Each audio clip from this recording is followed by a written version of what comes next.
ZA Domain Name Authority. So I'm the one that you've been liaising with and responding to. But I'm also the designated secretariat for the South African Internet Governance Forum Multi-Stakeholder Committee. Our chairperson, Ms. Latitlaka, is currently in the room. The CEO of ZADNA is also on his way into the room.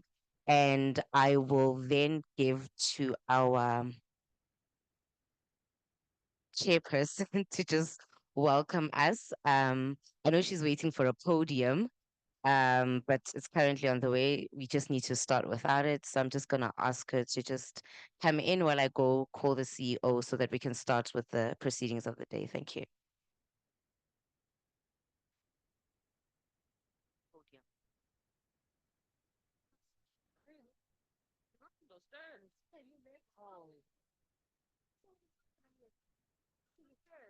It's not yet here.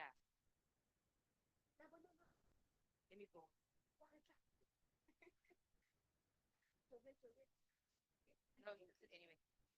No, anyway. Okay, just while we are waiting for the chairperson of the committee, can the remote hub, if there is a camera in there, can we say hi to you?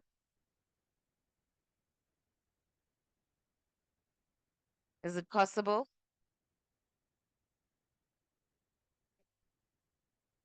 I know we've got a remote hub in Soweto. Hi. We've got a remote hub in Soweto. We've got a remote gold Hello. hub in the Western Cape. Hi, everyone. Hi, Kodishang. We've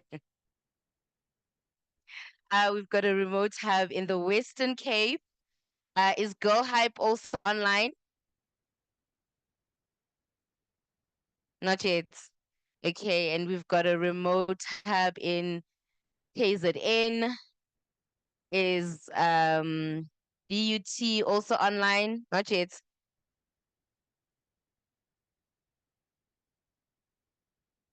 Okay, so we've got two delayed, but essentially there's a lot of participants. Don't be fooled by the number of people that are not here. There's a lot of participants, mostly around South Africa in the two different provinces that we have indicated that I've just mentioned right now. But that's us. I'll let our chairperson now come to the podium and just take us through, welcome us, and maybe just briefly on a high level, tell us what the School of Internet Governance is about. Chair.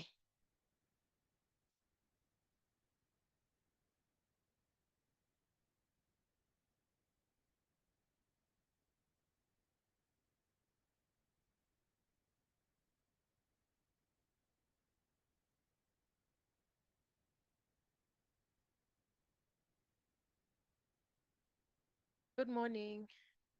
How are you? I'm good, thank you. My name is Letty Chaga. Okay.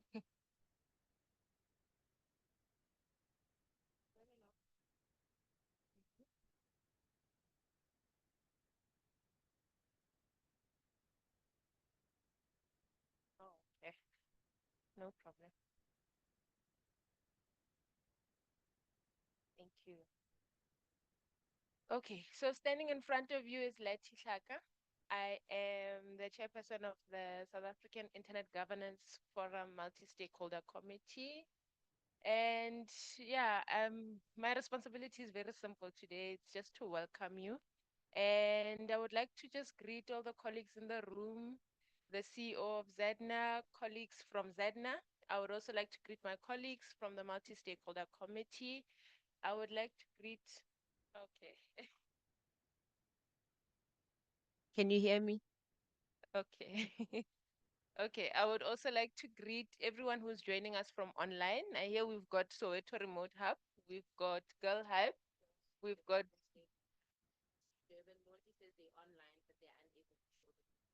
oh, okay, no problem. I would like to greet everyone in the room and everyone who's joining us online. I think we can just give ourselves a round of applause. So it is with immense gratitude that I also acknowledge our sponsors and partners.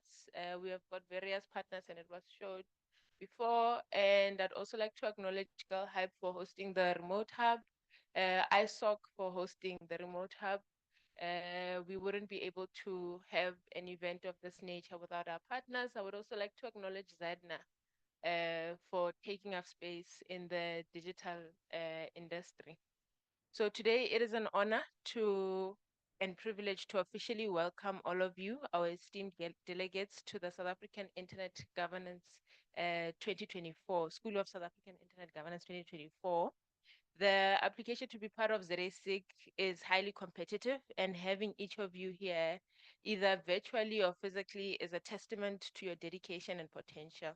The fact that you're sitting here or you are joining online means you represent the best of what South Africa has to offer in evolving the space of internet governance. We're incredibly proud to have each and every one of you in the room and joining us online. The rapid expansion of the digital economy and increasing reliance on internet for social, economic, and political activities have heightened the need for a robust understanding of internet governance. Whether it's protecting our personal data, ensuring the free flow of information, or promoting digital inclusion, the issues we deal with are no longer as abstract. They impact our everyday lives and the future of our country. That is why ZAIGF was established. It's a strategic initiative to educate and empower South Africans, ensuring that we not only participate in global internet governance discourse, but shape it. South Africa cannot afford to be on the sidelines of the global digital economy. As participants of ZAIGF, you are now at the forefront of ensuring that our voice as a country is heard loud and clear in shaping the future of internet governance. So our vision as ZAIGF is very bold. It is to be a leading platform in South Africa for fostering knowledge, dialogue, and collaboration on internet governance. We are committed to enabling inclusive and sustainable digital growth that reflects the values and needs of all South Africans. This isn't just about creating a technically sound internet. It's about building an internet that works for everyone, one that includes the marginalized, protects the vulnerable, and supports economic growth. ZAIGF's mission is also very clear. It is to cultivate a well-informed and engaged community of stakeholders capable of contributing meaningfully to the development of internet governance policies at the national, regional, and global levels. Through this program, we aim to build capacity, enhance collaboration across sectors, and ultimately strengthen South Africa's digital governance landscape. So let me bring this closer to home. Internet governance is not a distant concept. Every time we see data breaches, the abuse of social media platforms, or unequal access to digital resources, we are seeing gaps in governance. But as much as these challenges exist, there are also opportunities for us as a country to lead the way in building inclusive digital spaces. As we look towards South Africa's National Development Plan 2030, we realize how far we've come, but also how much work remains to be done. The NDP 2030 calls for inclusive economic growth, and that includes digital inclusion. With only 6 years left to 2030, we must accelerate our efforts to ensure that the digital economy benefits all South Africans, not just a select few. The time is now to drive policies that support digital literacy, foster innovation, and protect our digital rights. And the knowledge you gain here at ZAIGF will empower you to contribute to these goals. For instance, in real terms, when we talk about cybersecurity legislation or digital infrastructure, it is not simply about aligning with global best practices. It is about ensuring that the rural entrepreneurs in Limpopo have the same opportunities as a startup in Johannesburg. Internet governance is about applying our local realities to global standards, and you as ZAIGF participants are integral to bridging that gap. So in closing, I encourage you to take full advantage of the time you have here, engage deeply with the content, ask challenging questions, and collaborate with your peers. The internet is a shared global resource, and South Africa has much to contribute to its governance. You are now part of a larger movement aimed at safeguarding and shaping this resource for future generations. I'd also like to thank our lecturers of the day, our speakers, and I look forward to today's engagements, tomorrow also, and the day after. So welcome everyone. Let us use the time that we have here at ZAIGF to network, to also learn more about internet governance, and to also just contribute to the internet governance space. Thank you all.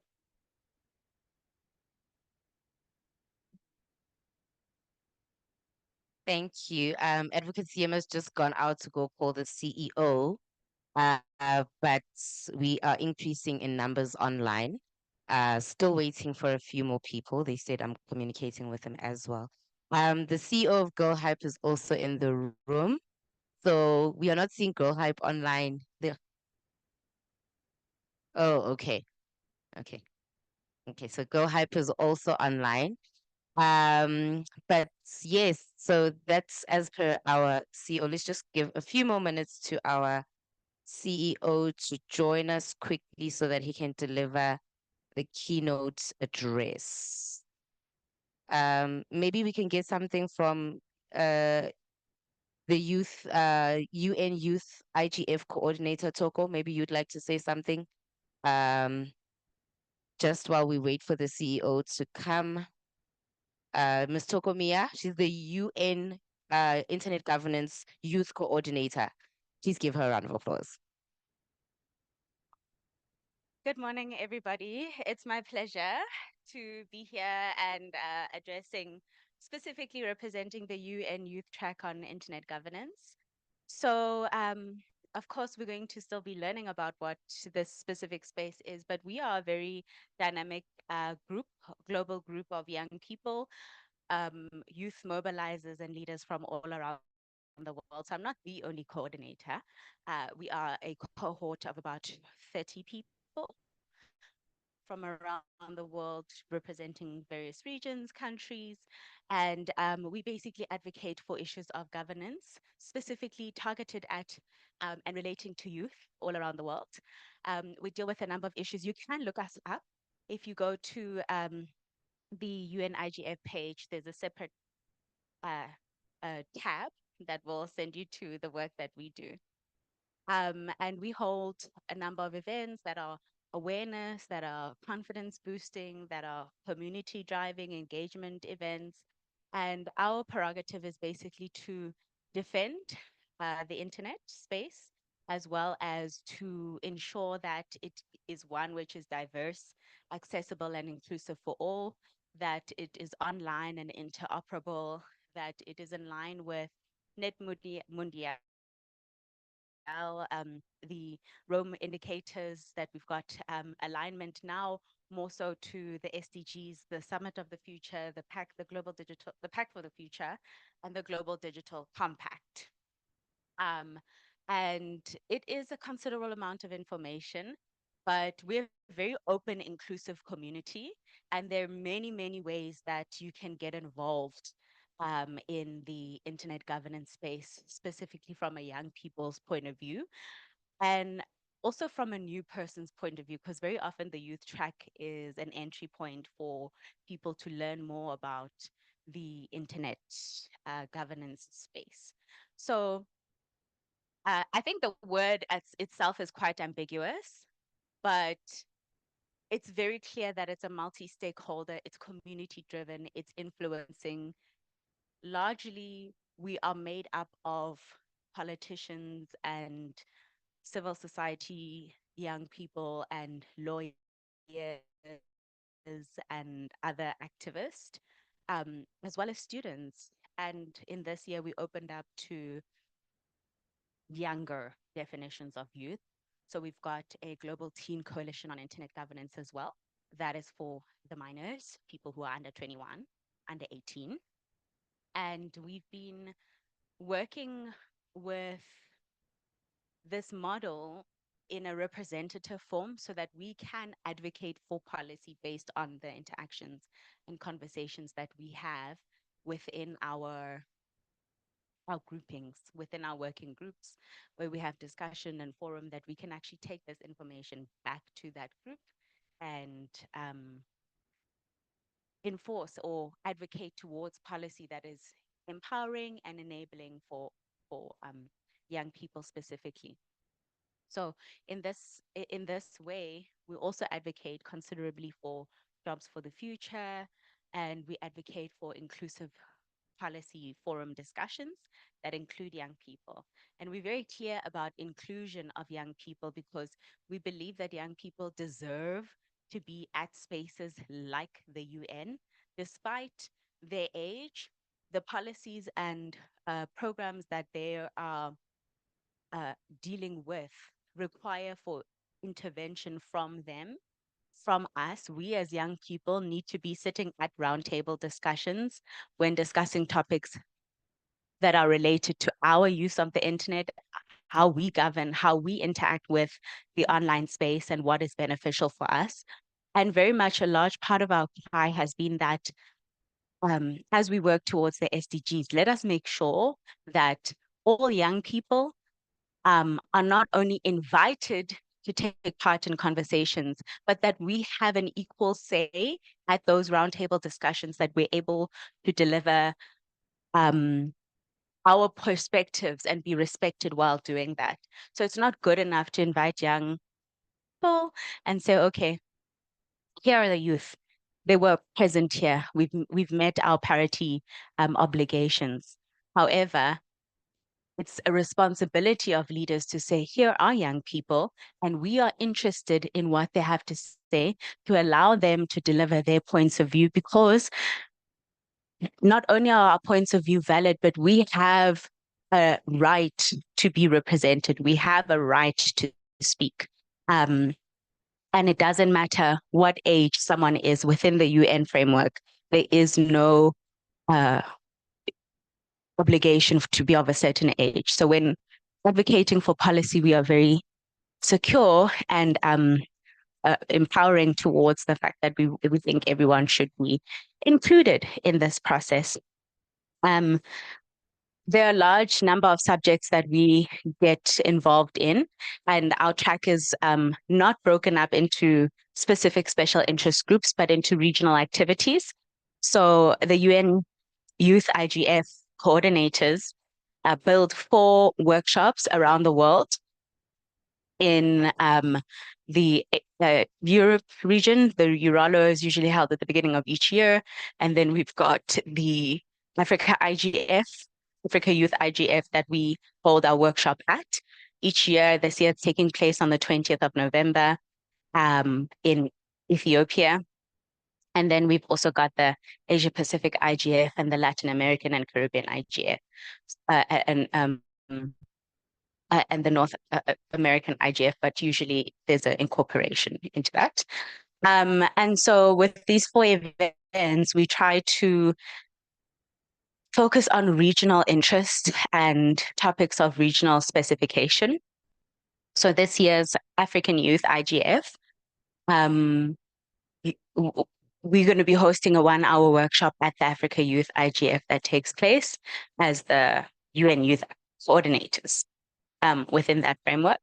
And our focus is going to be on AI. There've been a number of focus areas over the course of this year. We spoke a little bit about universal acceptance and leveraging AI towards a universally acceptable multilingual internet. We spoke about leveraging on AI diversity and how we have to ensure that future jobs are filled in by skilled youth now, and a variety of other topics, but we've honed in on sort of AI for a sustainable future of youth in Africa. And so this is very interesting. But I invite you all to please take part. I invite you all to please take part, to register for the African Youth IGF and be a part of the conversation. For those who find after this that they're very passionate and interested and they want to be involved, reach out to me. There are a number of youth fellowships that are currently underway, but that will also be running for next year. Like the UN Youth Track Coordinators, there's the Pan-African Youth in Internet Governance, there's the ISSAC Internet Governance Fellows. There are a variety of other initiatives. You guys that came in at the back, just let me know whenever you got questions or anything, because I know the first part you didn't get. I'm sure you're like, she was talking. But and anyone else as well, please do reach out to either myself or reach out online through the contact forms. The information is there, and we are very active people. You get a group of young people in civil society, and you're going to have a passionate group of activists and advocates. So, yeah, that's a little bit about us. Memogona, I can hand it over to you. While the CEO is still outside, I think I'll just also take the opportunity to elaborate on why it's so important for youth to be part of, internet governance discussions, especially youth and females, right? Internet is growing rapidly. I think we're all aware of that. And there's so many things that currently, even in the current dispensation where political dispensation, where a number of our female young people are left behind, so we want to grow a presence of young women in not only political but internet governance discourse. We really, really need the voice of young, because we use the internet a lot, and we need to have a saying in how we are being regulated. Part of government's job is to create an environment for, yes, the private sector to operate meaningfully in the country, whether it's Google, the tech companies. But, we are also startups. We have our startup companies and we have our small businesses. Internet still needs to serve us. Let me just show, by a show of hands, who has their own startup or small business that they're running. Are you using the internet to your advantage? And that's what we need. We need an environment, a social, political, socio-economic environment that enables us. We don't need high taxes with the work that we do. I had the privilege of going to Eastern Cape last year, and while I was there, I was there with Mezine Nkukwana, and while I was there, I had the privilege of meeting uGogo Nozibele, uyenza amagwinya. He takes orders via her app. So that's the power of the internet. That is the power of the internet, specifically for small businesses, for small startups. It doesn't matter what you do. That is and you need to be involved in discussions. You need to know what my CEO just walked in. I want to finish the point that I was making. You need to know what the discussions are on online safety. You need to know what the discussions are on AI and how all of those initiatives can benefit you. Part of our school in internet governance is also to make you aware of our processes in South. So South Africa has its own internet governance processes. Africa Internet Governance Forum has its own internet governance processes, and the United Nations has their own internet governance processes. We all feed each other, so before the UN can make decisions that, that are global, we get information from NRIs, which are national initiatives. We form part of an NRI. Our youth subcommittee members and our youth subcommittees form part of that NRI. So that's how big internet governance is. And we hope to grow it bigger than this. But in the interest of time, I see my CEO is already getting ready. I'd like to also hand over to him for his keynote address. Can we give him a round of applause?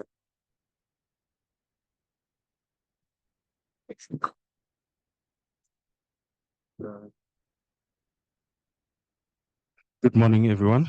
My apologies. I had an unexpected call that I needed to attend to. I'm hoping that I'm still audible to those that are online. I'm not sure how to really do this, but I'll try to be as informal and as engaging as possible. One has to note, as I walked in, I could hear Memokoni is stealing my thunder, but So I'll just have to pivot my keynote. But nonetheless, really, thank you, Mem Goni, as the program director. In the presence of those in this room and also online, let me acknowledge the multi-stakeholder committee chairperson, the multi-stakeholder committee members, the ZA Youth IGF chairperson in absentia, representatives from the Department of Communications and Digital Technologies. One has to always acknowledge their shareholder, members of faculty, the fellows themselves, ladies and gentlemen, colleagues, really good morning to all. I think how one is going to start the keynote is to really touch on what Memukone has indicated about the internet. Really, the internet, as those that are aware, maybe you have approached it from a policy, technical, in whichever way. One thing that is fundamentally, or rather quite interesting about the internet is that it has brought about technological advances. And those technological advances have led to fundamental economic and societal changes, and to a large extent, political changes. We might be tempted to say, I've heard that before and I understand, but just to make simple practical examples, when you talk about economic changes, you start talking about the industrial revolutions. I'm not going to make the conversation quite academic, but really just touch on really the third one, the fourth one, and the fifth one. For those that are not familiar, the third one is about the internet boom. Then you talk about what was popularized by one of our partners, which is the University of Johannesburg, talking about the 4IR, which really speaks to the technologies, the various technologies, be it AI, machine learning, robotics, data analytics, and big data. And now you start moving towards the fifth, my apologies. And there's already conversations around the sixth. I'm not sure about that one, but when you start talking about the fifth one, that's where we start talking really about at the center of any technology advancement, there has to be a human being. And this is really, I think, the conversation and the tone that will be carried throughout this particular engagement. Now, coming back to the speech, really, the School of Internet Governance strives to become a beacon of knowledge and empowerment for those that are partaking as fellows, and also, most importantly, those that are part of the faculty. Let us not get it twisted or make a mistake that those that will be imparting knowledge and their expertise and their understanding of how things are not in a process of learning themselves. And the process of learning is going to come in multiple ways, and I'll share that at a later stage. Most importantly, as an outcome really of the SIG is to cultivate a generation of internet leaders that will shape the future of a digital South Africa. I think we have spoken, or rather, or Memgwen has spoken about equipping you with the necessary skills and knowledge to navigate a very complex environment of internet governance. Just to share a personal story of my academics, when I spoke to my supervisor at one point, I said, I want to pursue a master's in internet governance. And she said, please, Moliet, that is a very personal environment. There's very, very, very strong personal views. I wouldn't advise you to do so because you lack what is this academic rigor when you pursue that. And it only took me a couple of years to really understand what she was talking to, because there are very strong views across the globe and also locally on how the internet should be used by those that are actually engaging this technology on a daily basis. Now, going back to the skills, it's quite important seeing the faces that I see within this room to be capacitated with those skills to empower you to have the voice, to partake in policy formulation, to partake in skill capacity building initiatives, both locally and also globally. Why am I mentioning globally? One of the most interesting things from a South African perspective and also from a continental perspective, you always hear when one attends these global forums that a South African voice is missed, a South African voice is needed. And I'm hopeful that the fellows, as they finish this engagement this week, they will have at least an interest to pursue further, or navigate further within this realm of IG and really assist us, those that are in the regulatory space, those are in the policy formulation space, to give South Africa a voice. Why is it important? I think simply because the internet is a global phenomenon and its governance requires international collaboration. For those that are not familiar, there was a Summit of the Future held in September, which underscored the importance of multilateralism. That way, I think it will come up as you engage and also superimpose it against what is multi-stakeholderism. Those two concepts are slightly different but similar. Multilateralism speaks more about agencies and countries collaborating for a common goal.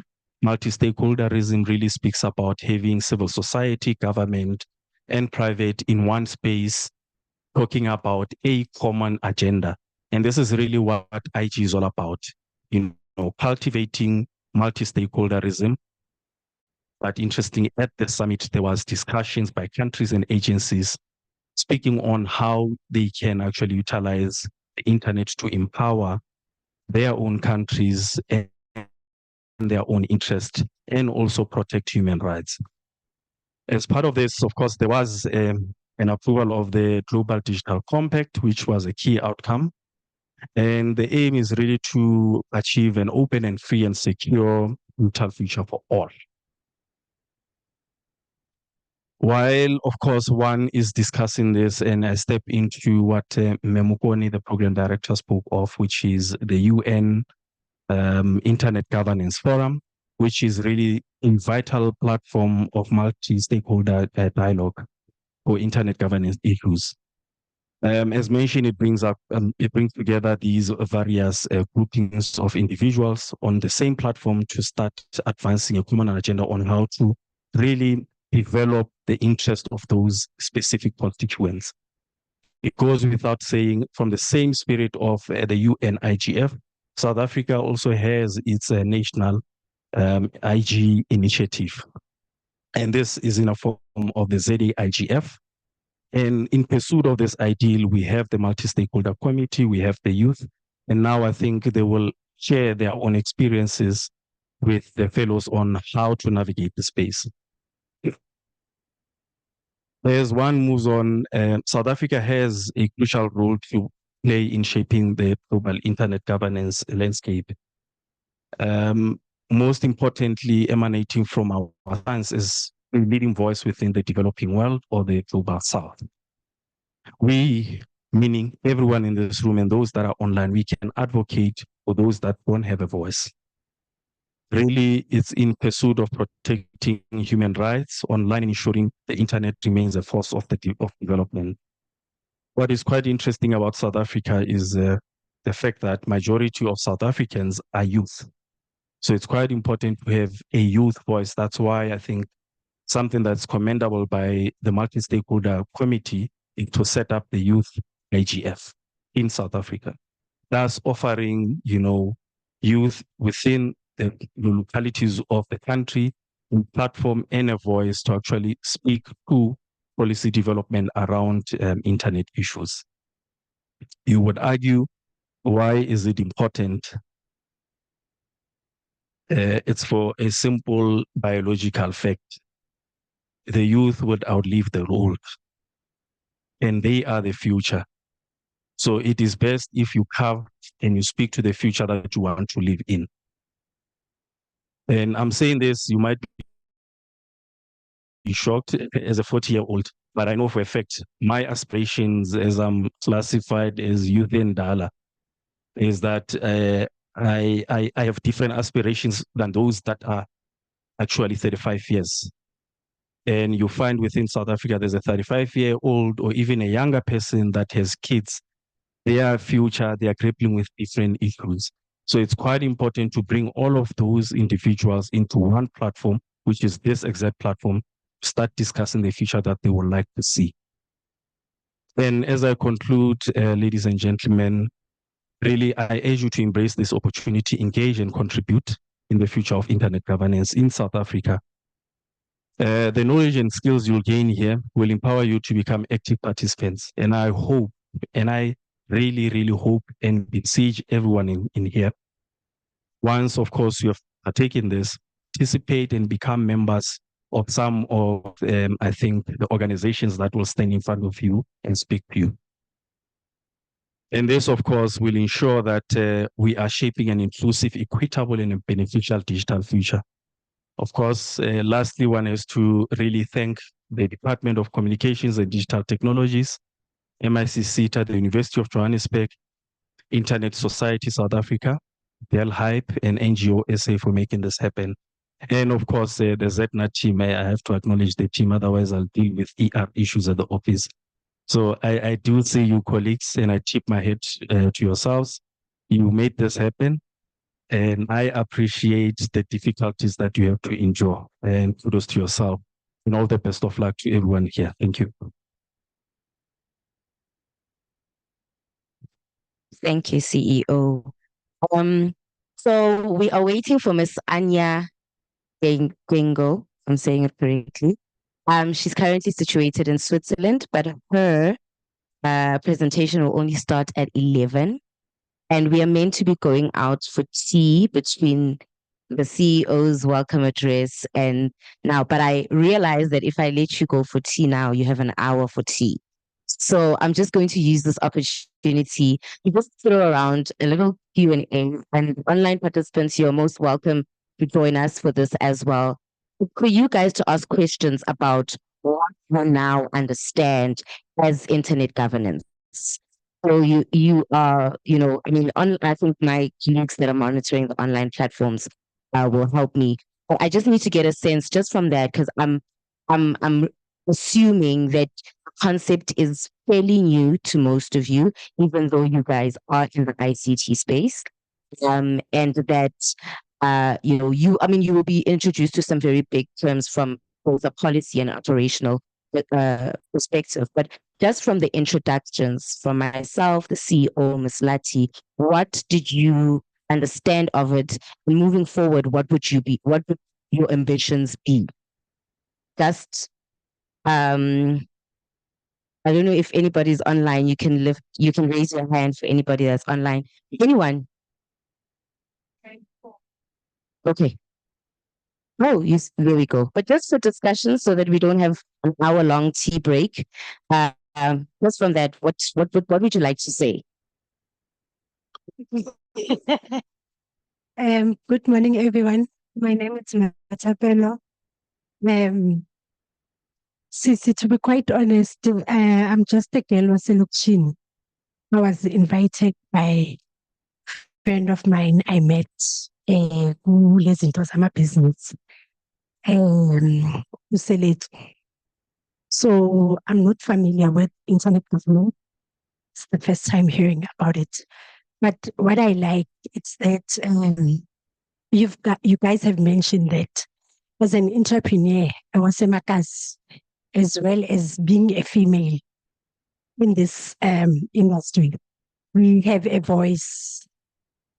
That is what I have taken out from this, is that my voice matters in the policy making. So I'm interested and I want to learn more. So ngiyabonga kakhulu. I'm glad that she actually mentioned the voice part, because internet governance as a concept, because I'm borrowing now from the CEO, what we aspire to do is to bring different voices in one room so that we can discuss internet-related policy, right? So we invite voices from civil society. David is in the room. He's also one of our presenters. We invite voices from government because they are the ones that are regulating us. We invite business voices from the private sector because there's somebody there. Okay, let me just finish. But we invite voices from the private sector as well because they are the ones that essentially are meant to generate jobs. These include entrepreneurs, and we facilitate dialogue on how internet-related regulations affect your ability to grow in the industry. When you raise your concerns, we take them up with government. We write a report that, like I said, escalates in an upward trajectory.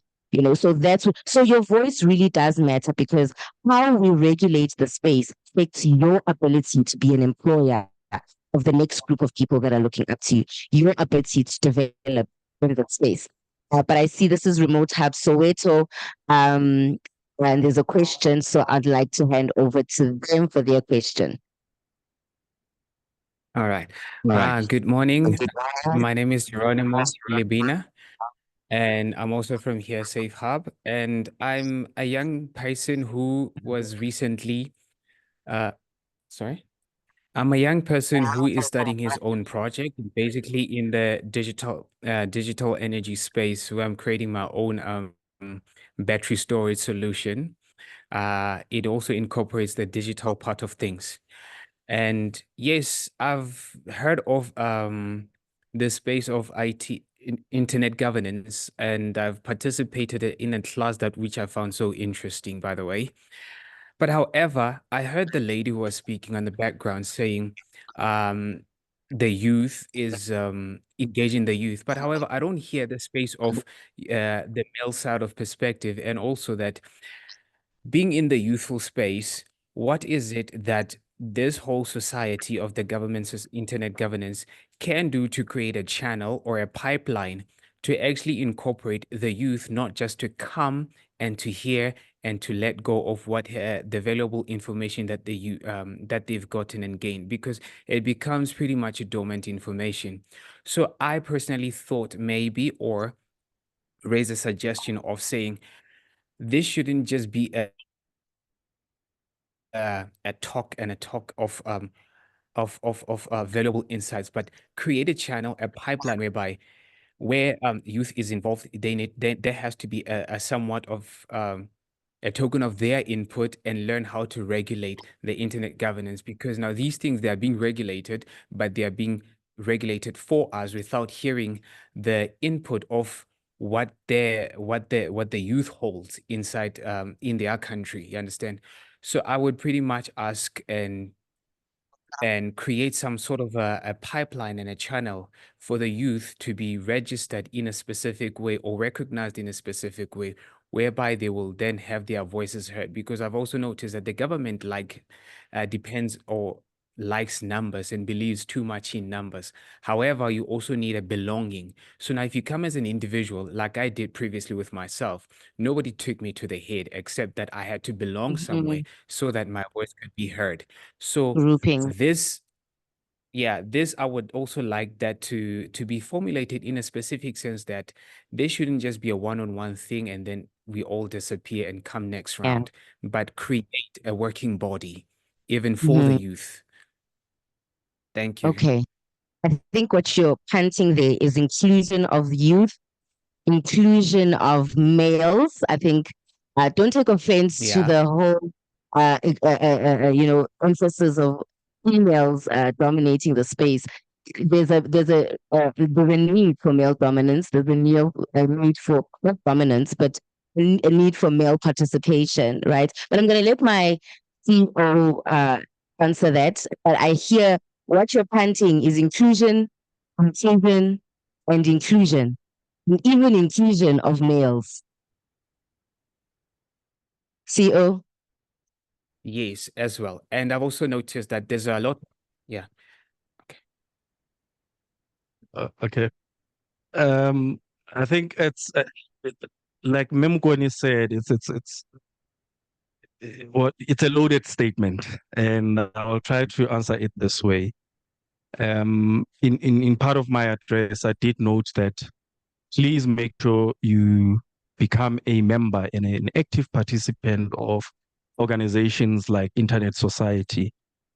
I intentionally mentioned that South Africa, we have a youth IGF. So please partake actively in there. Now, we do from time to time from ZADNA share information on an organization called ICANN. So it's an acronym for a very long name. It's International Corporation of Assigned Numbers and Names. So why ICANN actually looks after or creates an environment for those that manage the country level, like country code top level domains, GTLDs. I think you'll hear these acronyms being thrown around for the next 3 days. And also those that look after IP numbers globally. And I'm mentioning them intentionally simply because they hold 3 meetings a year. And in those meetings, they invite youth across the globe to partake. One of them is future leaders that they are looking for. You apply, you put your plausible case, and it's supported either by ourselves, entities like ZADNA, Internet Society, and so forth, to really push you to become active within the ICANN space. They also run a fellowship just to enthuse people. It does include international travel. So if you want to apply, just be prepared that you will be traveling to where the meeting will be held. As ZADNA, we do have, by law, we are required to have members, and members are natural persons, which is South Africans with a valid ID number. So once you have indicated you want to become a member, you have an opportunity to partake in our policy direction and influence some of the direction that we have, or that we take rather. In terms of numbers, you mentioned something which is quite interesting, and I think the posture from those that we report to has changed to, let me rather stand, sorry. The posture has changed from talking about impact more. I'm saying this because every time when one has a quarterly submission to Parliament, we need to speak to what is the impact on the ground that you are effecting in terms of policy interventions that you have. And it would be important for those that feel excluded to explore all of these avenues that I've mentioned, to really put their voices out there. Now, you are bringing up a very contested notion of the diminishing male voice amongst the voice of, advancement of women and empowerment of women.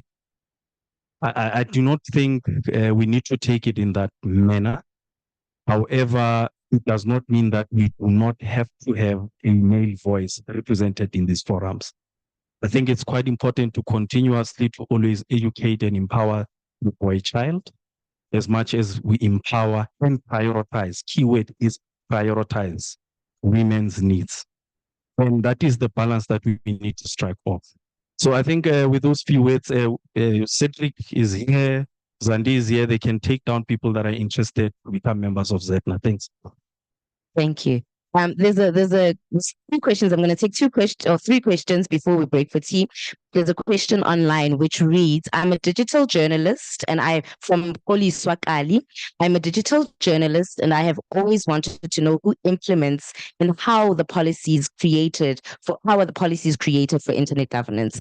Let me get away from the light so that I can be clearer. Policies for internet governance are implemented they affect everybody, right? These are cyber, so it's not an internet governance policy.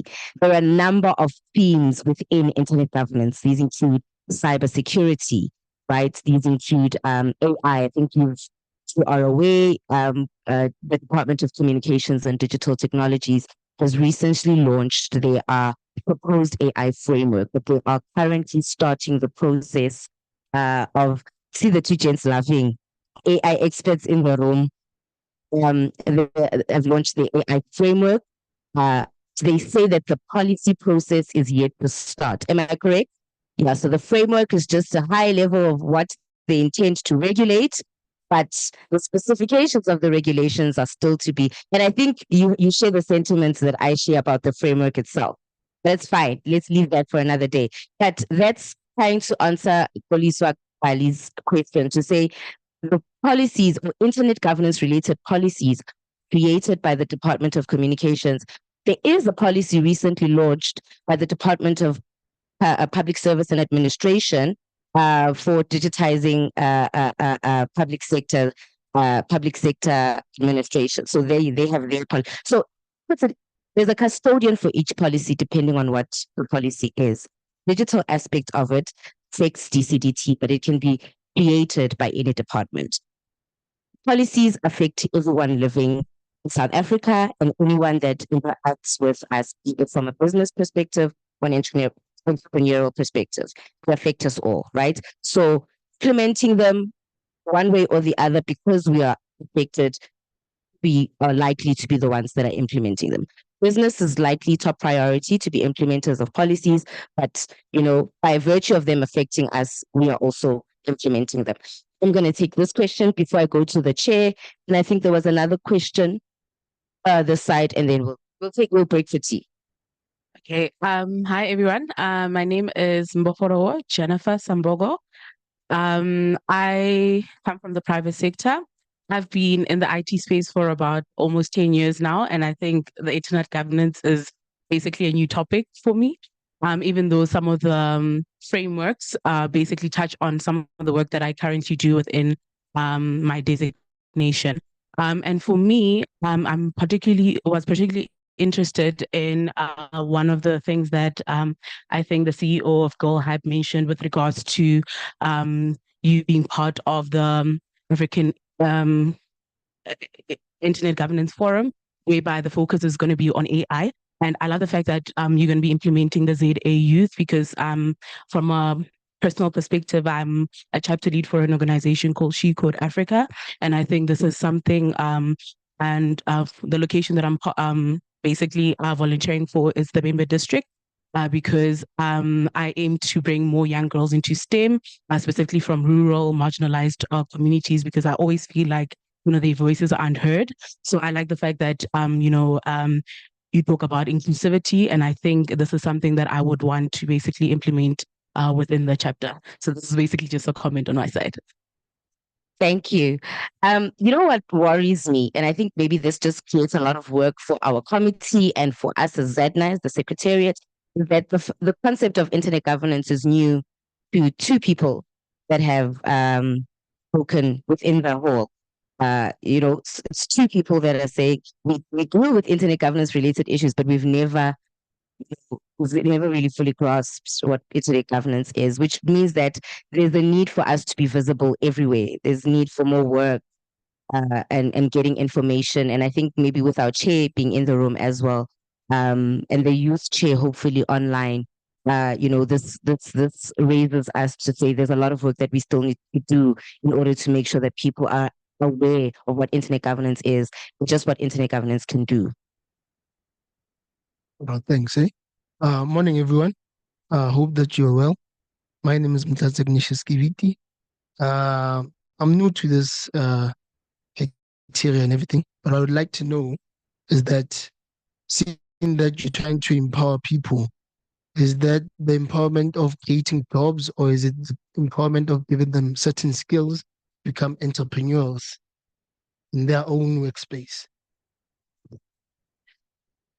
I think we are empowering you with information, right? So that's ours. We are not employers. Well, I'm not. I'm an employee myself.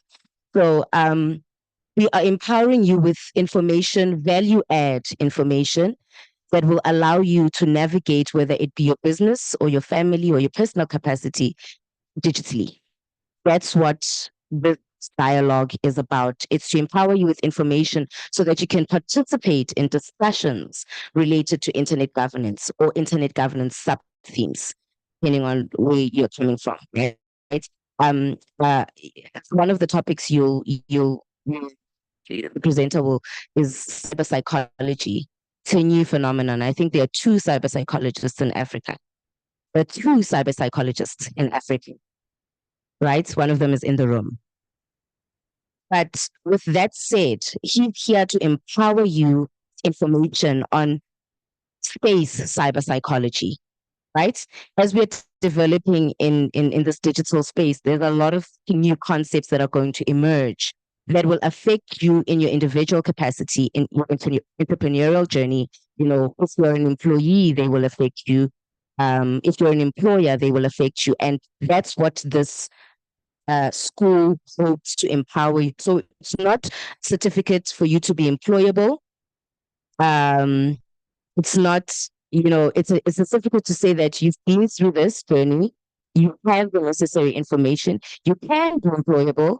It's not you can be employable if you build on it. Um, you can also be an entrepreneur again if you build on it. But like I said, this is an information sharing school that is meant to empower you, and what you do for that information will separate you from the rest, basically. I am not going to take any more questions because it is probably 10:30 and it is tea time. And we were stretching the time a bit so that we can have 30-minute tea break as per the program, and then come back and make sure that Miss Anya Angel is online. And I think Miss Henrietta Ostiazin is also on her way, and they will be doing the first two presentations, with the last one being Dade who's also in the room. I'll take the last hand from the chair, and then we can break for tea. Thank you, Ma'am. I think I wouldn't be doing ZAIGF justice if I didn't mention or just add to what the CEO mentioned. He spoke about how you can be part of the internet governance space. Just to add, we do have a website as ZAIGF, and annually we issue a call for thematic input. So the topics that we see being discussed are topics that we get from the general public, we get from experts within the field. So I'd like to encourage each and every one of us to take part and to just contribute through the call for thematic input, where we are asked, which topics would we like us to cover? What is a hot topic? I'll give you an example. In 2019, for the Southern African Internet Governance Forum, what was discussed was the internet shutdown that was happening in Zimbabwe. So it was taken from the ground, where people are raising that the issue of internet shutdowns is an issue.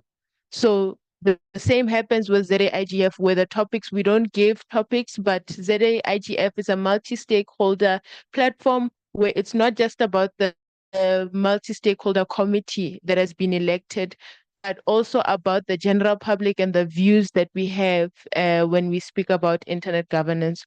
So please take time to go through the website.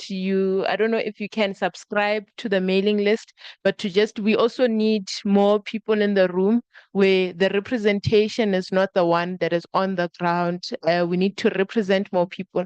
So we need everyone in the room to just take time to go on the website and understand that we've got a call for thematic input. There's a forum that we host annually, and the report from the forum is taken to Global IGF, is taken to Africa IGF. So your voice is heard and everything is noted down. So please, can we take time? I think it's internetgovernance.org.za. So if we just check the website and see what work is being done by the ZAIGF. Thank you, Chair. And with that said, we can break for tea. 30 minutes, we are back 5 to 11, so that we can settle in and start at 11 o'clock. Thank you, everyone. I'm changing the office. Okay. So while we wait for Anya, let me. Oh, okay, there you are. Okay, you can see me. Yes. Yes. So our next presentation is internet governance. I don't know what it says on the program, but it's internet governance. And Anya is the secretariat, so she works in the United Nations Secretariat Office for internet governance. So she is me, the UN. Yeah.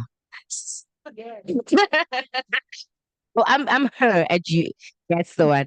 So and she's just at a much higher level, overseeing all the NRIs. I'm just South Africa level. But this is Anya, and I'll just let her introduce herself, and we can take it from there. With you, Anya. Thank you. Thank you so much, Pontina. And still a good morning from a very rainy Geneva. I hope the weather is much better there in South Africa, and I hope you're doing well. It's a great pleasure to join you for the school, and I hope that so far the program was vibrant and dynamic, and that my minor contribution will be valuable to you. I hope that in the next couple of minutes we can actually have a dialogue and a discussion. rather than be, giving a monologue. But there are some interesting developments within the UN and the global community, and I think it's worth of discussing it further. I'll just quickly introduce myself. As Plantina said, my name is Anya, and I work at the IGF Secretariat, which is based here at the UN office at Geneva. And I've been with the Secretariat for quite a long time now. This is more than 9 years now. My primary core responsibilities relate to digital capacity development. I work a lot with the national, regional, sub-regional, and youth IGFs. And in our implementation of the capacity development strategy, working with schools on internet governance is one of the most important parts. And we are very grateful that today we are convening for the occasion of your school. Just in I think next week, I will be speaking at the Nigerian School on Internet Governance. And I do see one very important person in the IGF ecosystem and broader, which is Andriette. So I know that we will be convening also for the African School on Internet Governance. So very happy to be with you here. And I'll stop here with my introduction. Plantina, however you would like to start.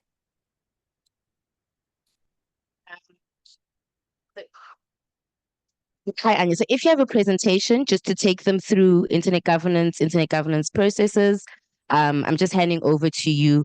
What is internet governance processes, and then maybe in the last 10, 15 minutes, we can open for a Q&A where you can answer questions based on the presentation that you've made. Yes. So let me share a couple of slides with you. Please feel free to interrupt me at any point in time if you would have questions or comments, or you will need additional clarification. I'll try to keep this up to 10-15 minutes because I would like to hear from you. It's more about hearing your views. So it's not a matter of factual knowledge as much as it's about thinking and the way how we see internet governance today. So that's very valuable always to hear. So let me share my slide just a second. I hope you can see it. Yes, we can. Good, great, thank you. Yes, so I'll start a little bit speaking about the IGF and overall internet governance and how we've come this way. So probably you know, and you've heard about the World Summit on the Information Society, the WSIS, which was a process with the United Nations that started in late 90s and early 2000s. But what's important for us when we speak about internet governance are two phases of that journey. That's called the WSIS, which is the phase 1 and phase 2 in 2003 and 2005. And that was the time when the internet was already gaining impact, let's say, as it has today, of course, in not as profound and impactful as today. But in any case, it was becoming slowly part of our lives. And in early 2000s, many stakeholders, so not just the member states, but coming from other backgrounds, were discussing this need for governing of this medium, of this platform that is becoming more and more impactful and integrated into people's lives. And so to cut a very strong, a very long story short, the stakeholders gathered requesting the United Nations Secretary General at the time to establish a multi-stakeholder working group on internet governance to firstly tell us what is the internet governance, what is the internet as such. And that working group, the WIGIG, came up with the definition. At that time, it was a working definition, which is still used today, and it's really valuable to us. And I think the time really testifies to its relevance. Defining the internet governance as a development and application by governments, the private sector, and civil society in their respective roles of shared principles, norms, rules, decision-making procedures, and programs that shape the evolution and use of the internet. And what you will notice here that this working level definition doesn't speak about the stakeholder group, which is very important since the beginning of the WSIS processes, and we call it the technical community. or in other words, to say it very simply, those who understand the technical layer, which is very complex, of the internet, and on which everything is dependent. But in any case, today, in the IGF context, we always speak about 4 critical stakeholder groups, which are member states or the governments, private sector, civil society, and the technical community. Of course, you will often hear the important role that intergovernmental sector plays, as well as press and media as a separate stakeholder group. So after we received this working level definition, the second phase of the WSIS process followed in 2005, and that gave birth to a very important document, which is called the Tunis Agenda for the Information Society. The Tunis Agenda is what gave mandate to the IGF. It's specifically paragraph 72, and calling the Secretary General to actually convene a concrete forum. So the convening of the forum happened in 2006 in July, and then the first meeting followed shortly after. It was hosted in Athens in Greece. It was the Secretary General at the time, Kofi Annan, who convened and announced the forum. And everything else is history. Since 2006, 18 annual IGF meetings were hosted. Much of the work developed really organically, which I will speak to in a moment. And I do encourage you, if you're interested, to learn more about the history, about the convening of the forum, about what is the concrete mandate, then to consult the IGF website and look through the Tunis Agenda for the Information Society. But I would like to leave you with one, I think, important point, which is that at that time, it was pretty revolutionary to have the term multi-stakeholder showing up in traditionally multilateral intergovernmental organizations such as the UN. And the Tunis Agenda contained that term, and it also spoke about the importance of cooperation, collaboration, partnerships between all stakeholders for the internet that we all want to see. In terms of the structure of the IGF, since 2006, things were developing, but I will speak from today's perspective, and that is that, yes, the convener of the forum is the Secretary General. Structurally speaking, at the working level, the forum functions through a couple of important instances, which is the Multi-Stakeholder Advisory Group, the MAG, which is every year convened by the Secretary General. Members are appointed. Today, it is composed of 40 members coming from all stakeholder groups, from all 5 UN regional groups, with a very nice country diversity within the regions, and that has a complete gender parity across the group. The chair of the Multi-Stakeholder Advisory Group currently is Ms. Carol Roach, coming from the governmental stakeholder group from the Bahamas. But previously, we had MAG chairs coming from other stakeholder groups, such as from the private sector, which was previous one, Paul Mitchell. Henriette is with you in the room. She has been the first civil society female chair of the MAG. And before that, we had a chair coming from the technical community, before that from the government, and so on. In addition to the Multi-Stakeholder Advisory Group, that is primarily tasked to advise the Secretary General on what can be the program that's relevant to the momentum, to the entire world of the annual IGF meeting.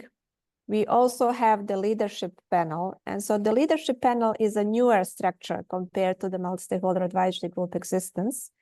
But it came as an outcome of a very important process related to high-level panel on digital cooperation and their report. This is something that I will mention to you later. But I just want to now state that the leadership panel is part of the structure of the IGF. They have very distinct roles and responsibilities, just like the MAG. The leadership panel is smaller in terms of the membership, so it has 15 members. 5 members are ex officio members, which means that they are appointed by based on the role that they play within the IGF. So, for example, the chair of the MAG is one of those members. The previous host country delegated co-chair, the current host country chair, and the future host country chair. They're also members by a default, as well as the Secretary General's envoy on technology.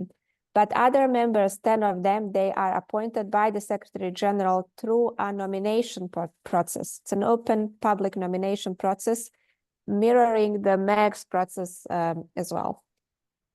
Overall speaking, the IGF as a process is neutrally coordinated and facilitated by the IGF Secretariat. So that is the office where I'm also based, and we are a team of 6 people that are supporting and ensuring that the entire process really is neutral and that it adheres to the UN principles and procedures. In terms of the core principles of the IGF, which is basically what gives framework to the IGF, the IGF is open, multi-stakeholder, bottom-up process. It's inclusive of all views of stakeholder groups, transparent, of course, in its working, non-commercial, and as such, community-centered. Funding is extra budgetary. So in other words, the funding depends on donations from different stakeholder groups. And you can see on the IGF website who are the current funders of the IGF. What I didn't tell you, which is important about the leadership of the leadership panel. So I mentioned the chair of the MAG. With respect to the leadership panel, the chair is Mr. Vint Cerf, so known as the father of the internet, probably needs no further explanation on the background. And the vice chair is Ms. Maria Ressa. Currently, she is the Nobel Prize winner and human rights activist, and I'm sure as well when you see this face and name known to you. Now, about the IGF, I think what's important at the beginning is to say that the IGF is really far from just one big annual conference. Maybe that is the face of the forum, meaning the most known activity. But it's a year-round process, and much is happening in between the 2 annual meetings. We call those activities the intersessional work. After the bottom-up agenda is set at the beginning of the year through a public call for input, the MAG then works carefully looking at the received inputs to ensure that the thematic focus for the year in terms of the intersessional work, or part of it in terms of the annual IGF meeting, focuses on those topics and on those themes. So I will, for example, illustrate this to you through the IGF 2024 process. But overall, I could just say that after the community speaks through the public call for inputs, then the structures of the IGF set up the focus of the intersessional work and the annual IGF meeting accordingly, so that it's relevant to everyone. And let me not tell you now about the forms of the intersessional work, as we will be speaking about it, but let me maybe start from the back and speak a little bit about the role of the host countries. So every year, a government, a UN member state, hosts an annual edition of the IGF. That is the annual forum. And so far, as I said at the beginning, we had 15 annual IGF meetings hosted. So the latest one was last year in October, hosted by the government of Japan in Kyoto.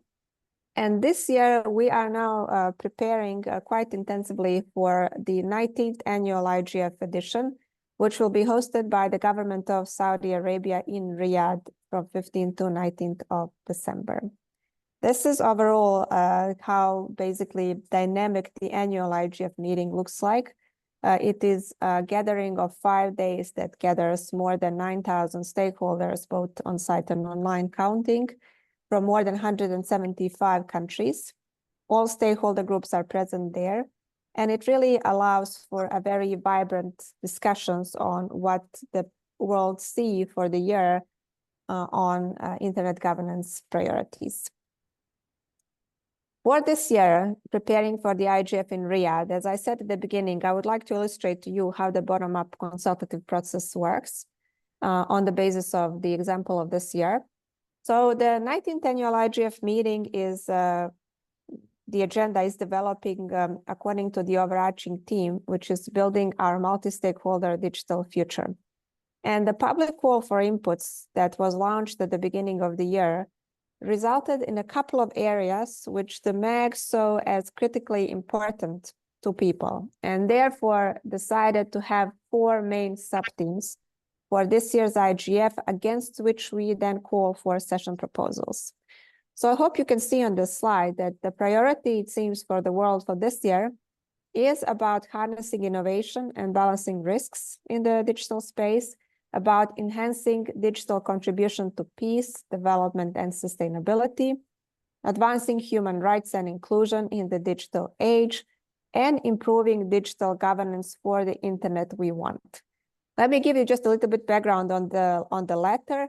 The internet we want is a paper, an overview that came out of the pen of the leadership panel, where they laid out some critical principles which they see as important for the internet in terms of the status quo and in terms of the digital future that we all see.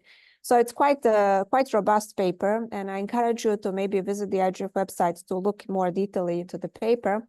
But I'll just tell you for the beginning that it really speaks about the, for a strong, resilient, sustainable, open, accessible, affordable, safe and secure internet as a backbone, the concepts of access and affordability being important, of security and safety, of good data governance, good governance of digital, new and emerging digital technologies such as the AI, importance of cooperation, and so on. So it's a very interesting paper also to look at, and I'm happy later to share the resource with you.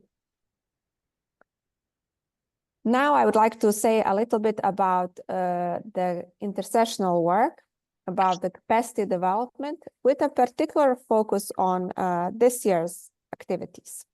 So I think this year's IGF in Riyadh will see some innovations in terms of the stakeholder engagement and in terms of our work with specific target groups, where we would like to understand more about their needs, but also to contribute, just as a global community, first of all, to their better engagement in our processes and to them making more informed decisions. So in that sense, we are very much focusing this year on working closely with legislators, so with parliamentarians, and the work has been ongoing since basically 2019, but with a stronger focus on working with judiciary, so with members of courts, with prosecutors, and so on. Just because I'm sure you will recognize this, they are a very important layer of the governmental overall segment, and as such of the overall segment of the international internet governance community or global community, just because they are already in a position where they have to make concrete decisions which are impacting lives of people around the world related to digital technologies. And I'll give you one example just to remind you. You remember it was revolutionary a few years back when the Google Right to be Forgotten, for example, case was decided.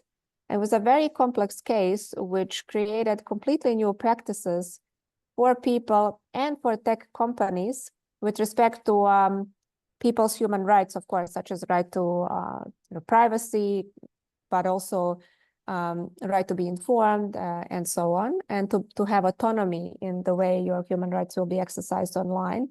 So that's just one of the examples where we saw how courts are making concrete decisions. There are now various examples, and it's important to work with this layer of society to ensure to see what the courts, what are the doubts, what are the questions that they have, and how can the multi-stakeholder global community perhaps respond to those and help them to make, as I said, informed decisions. I mentioned the tech companies, big tech companies, but also small. The SMEs are extremely important in the just internet governance ecosystem. And the past couple of years, we have seen an increase in the participation of the private sector in the IGF, but of course, more needs to be done. And that's why this year you will see some specific program components which are focused on engaging with business and private sector. So we probably will hear more from them in the sessions in Riyadh, and we will see more opportunities to speak with them about the overall internet governance issues that are of concern or of a priority for all of us. Of course, many of the, and usually it's around half of the stakeholders that come to the IGF are newcomers. So that means that they are for the very first time participating on site or even online. And so we will this year also develop some activities where we will try to make the IGF, which can be very complex, it's a robust agenda overall, to make it friendly and to make it easier to navigate so that the person that comes, the stakeholder that comes for the first time or participates even online can really benefit from all that they see across those 5 days. Of course, extending all this to also navigating meaningfully the intersessional work as well. Young people are at the center of our work, overall speaking.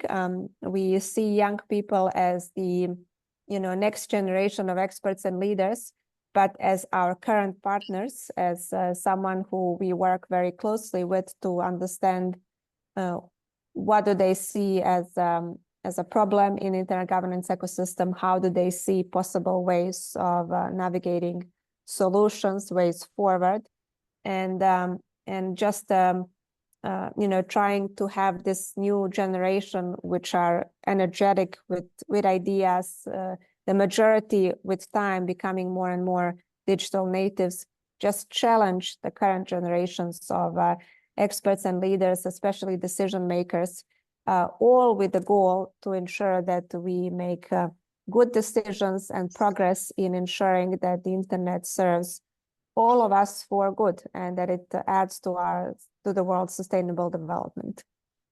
I mentioned to you at the beginning, the capacity development really sees schools on internet governance as important.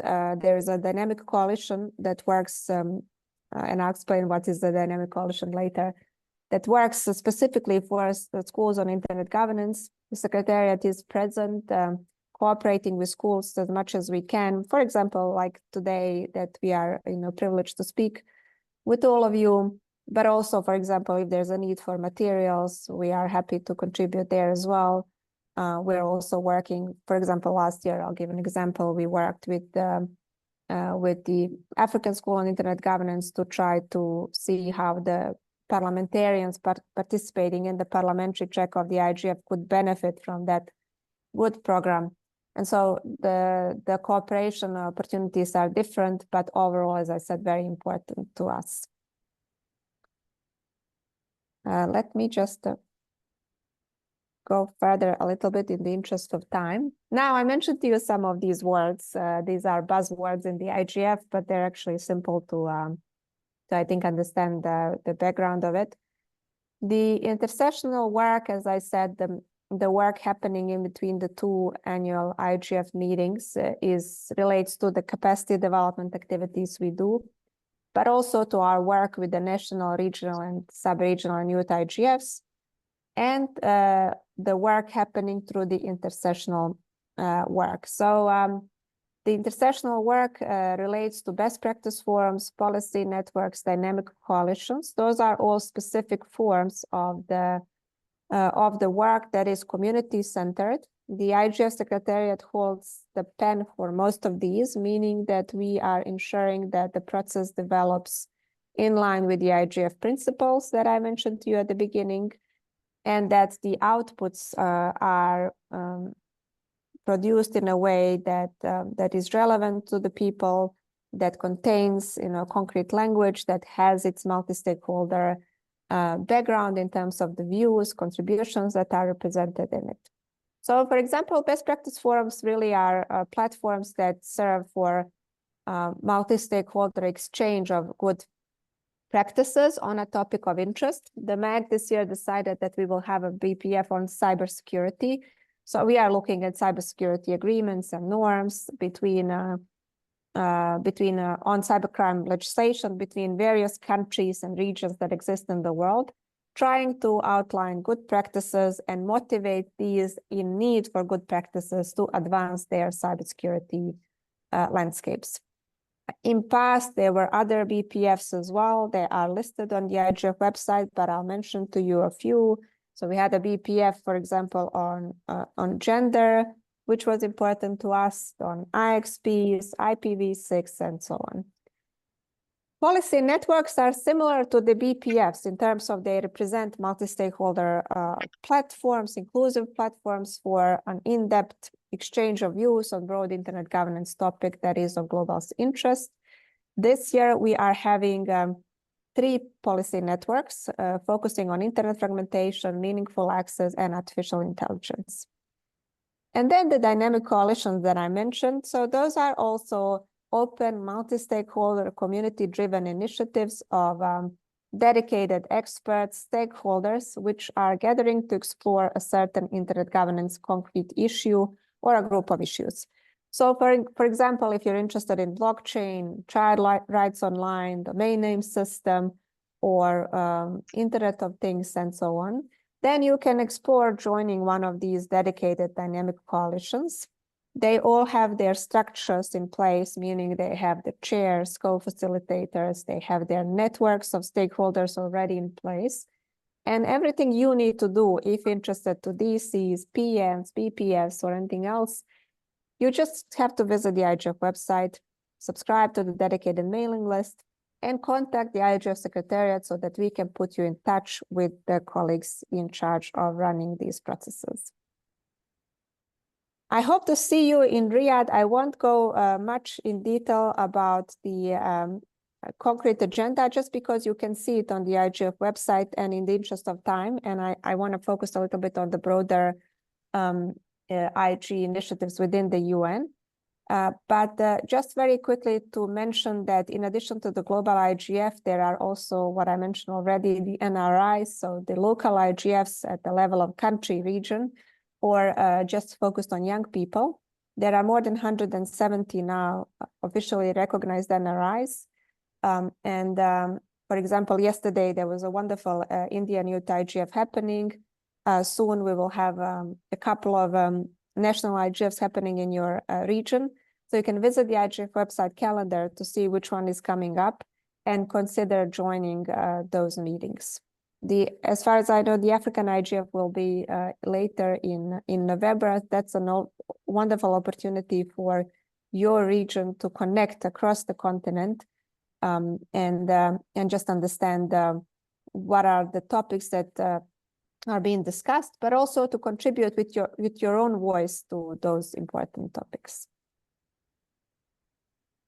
Now, to speak a little bit about other important processes. So for the SDGs, you've probably heard it's quite globalized initiative, and as such present really in various corners of the world at various initiatives. The IGF and the UN 2030 Agenda for Sustainable Development do have close linkages. To tell you concretely, every time we call for session proposals for the annual IGF meeting, the session organizers need to indicate the relationship between their submission and a particular SDG that they see the closest connection with. All our work is very much focused on how digital technologies, how the internet can add to achieving sustainable development for everyone, everywhere, without leaving anyone behind. And in that sense, we contribute to relevant UN processes as well with concrete inputs in order to hopefully add our portion to achieving indeed these 17 SDGs by 2030. Something that I mentioned to you at the beginning, and I would like to focus on that, is the concept of digital cooperation. Very briefly, I won't go into the details, but just to let you know that the cooperation as such, of course, is very intrinsic to the UN, and it's been part of the UN since the inception. But the concept of cooperation on digital got its momentum in, so maybe 5-6 years back, because, because 2019, 2020, the UN Secretary General issued a roadmap for digital cooperation, which followed the report of the high-level panel on digital cooperation.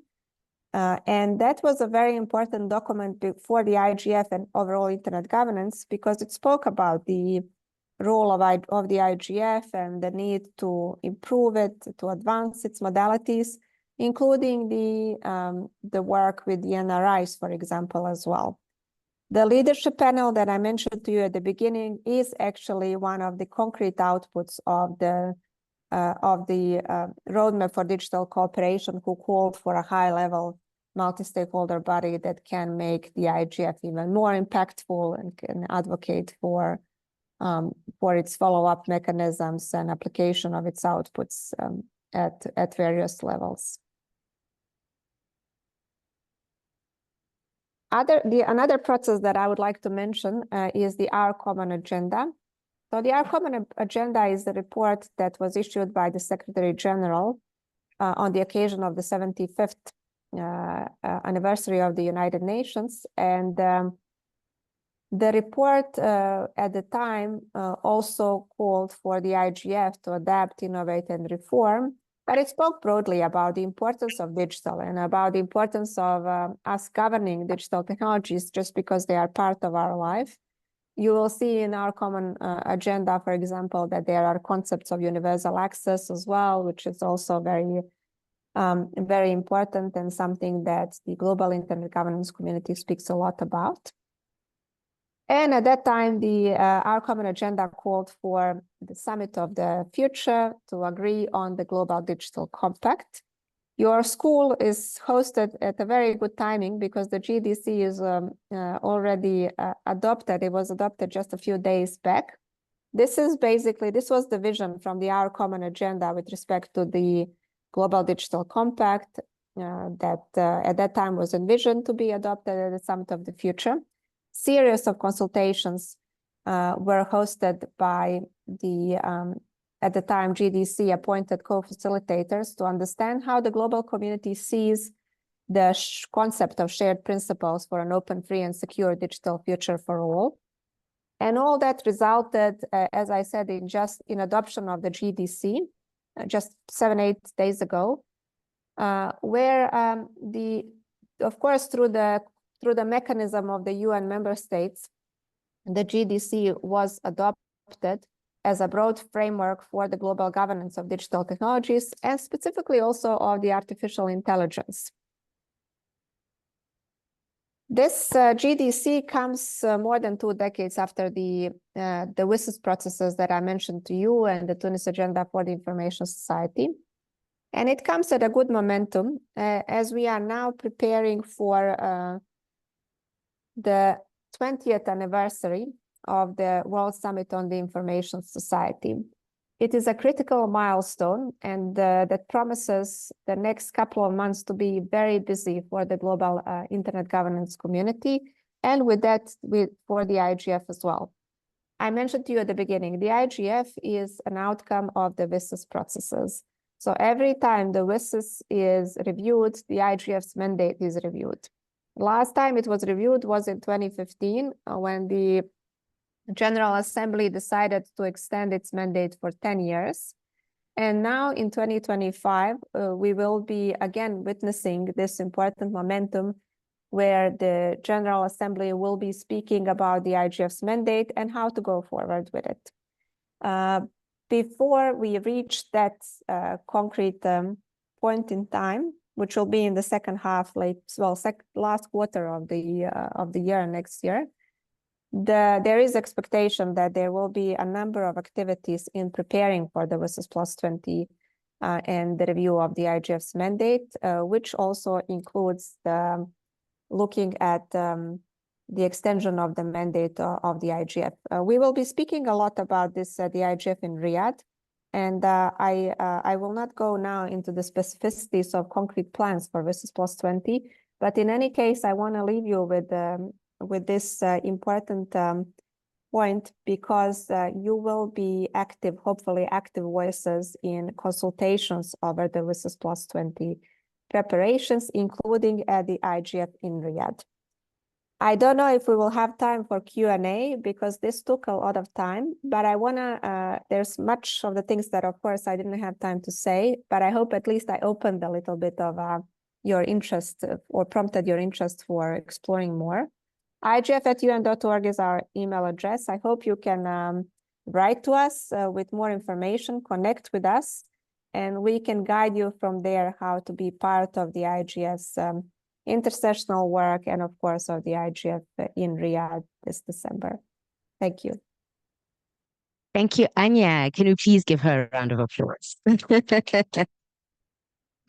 can take 10 minutes or 5 minutes for quick Q&A before Henriette comes up. Are there any questions? Let me start with our online colleagues. Are there any questions from our online participants? I've attached, I've posted some of the links to the documents that Anya was referring to in the chats.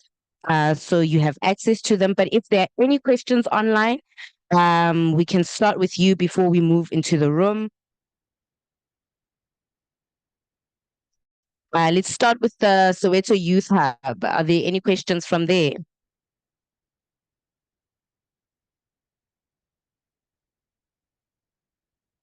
I think they're experiencing a bit of connectivity issues. DUT Remote Hub. Yes, we've got one question. Thank you. Okay. Right. Okay. Good morning once again.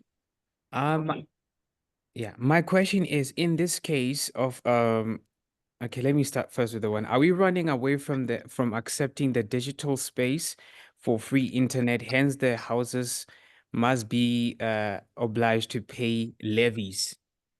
And number two, in this case, with so much turmoil, families with and without means that are, what are the consequences for each? Is it another form of segregation, or are we to be then advised to have a space of inclusivity? And then the third question, the monetized information regarding the individual to resist getting manipulated and controlled despite the policy of an organization or an entity as part of the governance. How then do we also, or are we to deal with that factor? Okay, thank you. Anya, do you want to take all the questions or one at a time? I think let's... Perhaps if I don't know if we can maybe take all the questions. I think some of them maybe could be merged. And I think Henriette also is in the room for some of the questions that are being asked that are South Africa specific that you maybe would not be able to answer. I think maybe she can help you with that. DUT, bringing it to you now. Any questions from your end?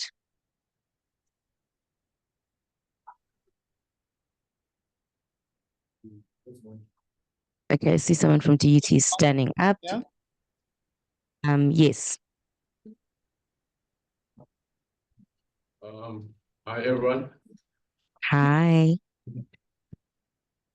I just wanted to find out from the presentation and all the organizations involved, if you're looking at internet connectivity and other programs and other opportunities that might be available for a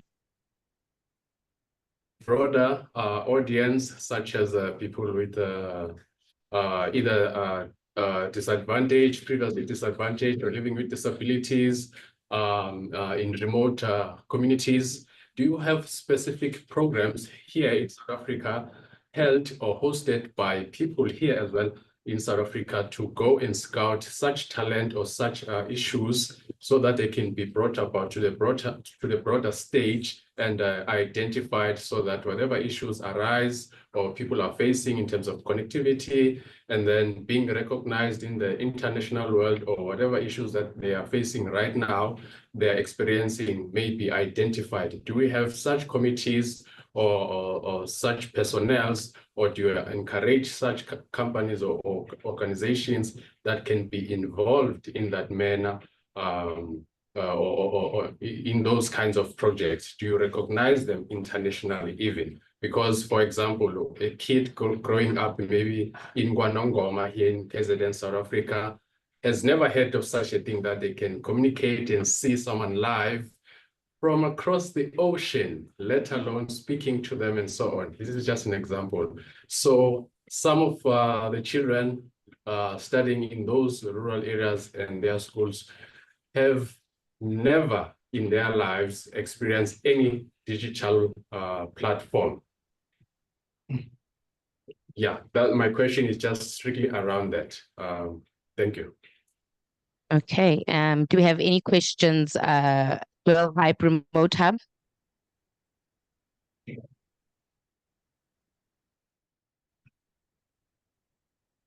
Okay. And then in the room, do we have any questions? I think there's a mic there. Just use that mic.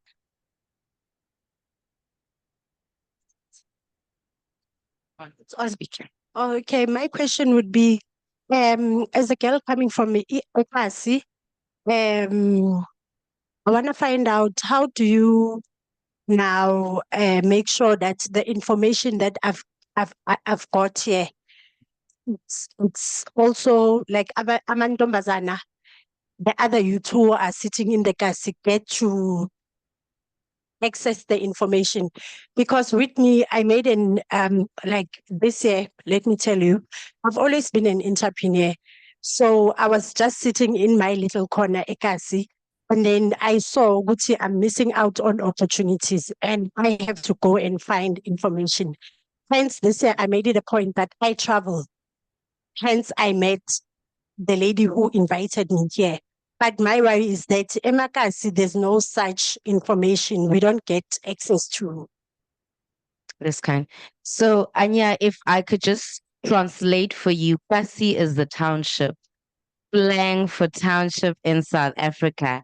And if you got the question, in essence, she's basically asking how accessible is the information that you're providing now to a township person that does not have as much access as maybe the average, rural, and just even, just without digital access, for instance, how else can information that is being presented to them now be accessible to them in that instance?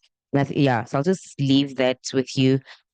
I'll allow one last. Is there any other question? Okay, there's three questions. Good morning, all, and welcome to the colleagues online. What a presentation. And I'm just looking online regarding the participation rates. This is an education that you must do masters in cyber law to get it, or LLB. Now, why am I saying this? I'm looking at the good work that the CEO and the team are doing, but I'm looking at the recipients. And maybe I'll try to respond to the question. The question you are asking is to us and to policymakers, because some years back, when the WSIS agenda came, there was from South Africa a drive for community centers. Like at Ala, there would be a community center. At Omo, there would be a community center. What would be the impact of that? It would mean that KwaZulu, when she's having this session, a similar session is taking place at Omo, a community center, driven by the mandate of government. And as such, there's an easy diffusion of information. Now, I'm not going to ask how far are we with the community centers and community learning centers. I'll take it to education now. This is one area that we're supposed to be having the support from the provincial departments of education. Community and district schools are supposed to be online listening to this news. It talks to coordination. It also talks to the zeal from us to be advocates of this agenda. Because then we need to make sure that the principal at Ngebonsaluba SSS is aware that there is Tsulu here who organizes this governance school and they are able to participate. So it is a multi-stakeholder responsibility. And I hope of this knowledge that we've had here, other people are paying for it. Fees at university were getting it free. We would begin to create our small communities. As we're speaking, we have a crowd of soldiers that are watching. You know why? Because internet comes from the soldiers. So anything that has got to do with the internet, we want to make sure that we don't leave them behind. What are you doing in your space? Okay, so I definitely have to ask Anya to answer the questions, but we will continue the dialogue. And Riet is here. Her and Anya work very closely. If there are any questions that I think, because she has to start, she has to leave. Anya, would you maybe like to answer just some of the questions? Okay, sorry, I'm just looking at time. Yeah, we're chasing the clock, Anya. Maybe if you want to just respond, and Riet is here. They work very closely with Anya. She is, yeah. So Anya, over to you. Thank you so much, Plantina, and most of all, thank you so much for such excellent questions. Not all of you said your names. Plantina will tell me later. I think the nature of your questions really deserves that I memorize your names and that I meet you in person hopefully soon. Henriette is indeed the best person to respond, I think, to a lot of these questions. So I will just maybe try to give an overall response very briefly until Henriette takes the floor. The questions about the opportunities, and I think it's very important that we make this information accessible. There are two challenges. One challenge is how do you reach people indeed who are completely offline? That's probably for us, it looks like a mission impossible, but it's not. It just requires additional efforts. And then the second thing is those who are online, so who have reliable devices, stable connection, how do they ensure that they receive communication from us? To the first point, let me just tell you something you reminded me. When sometime back when I spoke with the national IGFs about this issue, how do we ensure, we speak a lot about people living in rural and remote areas that are completely offline often, but we don't speak with them. We don't have them around our tables, so although we speak about them. So how do we reach them? And it was really from the national IGF in South Africa that a colleague, Peter, told me, well, you know what we do? We sit in our cars and we go to those areas and we speak to those people. And then we go to the ISPs and speak about them to ensure that they bring them the, deploy the infrastructure. And then we make sure as a national IGF, or for example, at that time, they were the Internet Society chapter there, to create programs that are free of charge to ensure that once the infrastructure is in place, these people know how to use this technology. And I think that was the simplest and yet most concrete response that I received at the time. How do we do that? But you are completely right. The lady that was speaking just before I took the floor, that we shouldn't be speaking about these target groups without them. And there are ways to reach them, even if they are not online. And just very quickly about the concept of these lack of free resources for building digital skills, digital literacy, and so on. You are yes, indeed, in right to recognize this, but I also want to recognize the other side, which is that there are so many efforts from the international community trying to make some of these valuable resources available for free to stakeholders. Many of the schools, if not the majority of the schools on internet governance, are fee-free, so they are for free. Much of the work is happening also online. So I'll give you an example from us. As much as it requires for us to establish an on-site component of the meeting, it requires resources, of course. We are trying our best, and we're really focusing on that to ensure that the on-site component is supported by free online component as well for those that are not able to come, for example, to the annual meeting so that they can meaningfully participate. And we work with our session organizers to ensure and raise their awareness that they recognize the online participants equally as those that they physically see in a meeting room. Remote hubs are a wonderful opportunity. We also support a limited number of remote hubs financially, all remote hubs substantively. And I'm so happy to see I think 2 remote hubs here on this call. I haven't seen this practice before with the school, so this is wonderful. I'll pass on to my colleagues as well. And then just quick line on was it about business manipulation?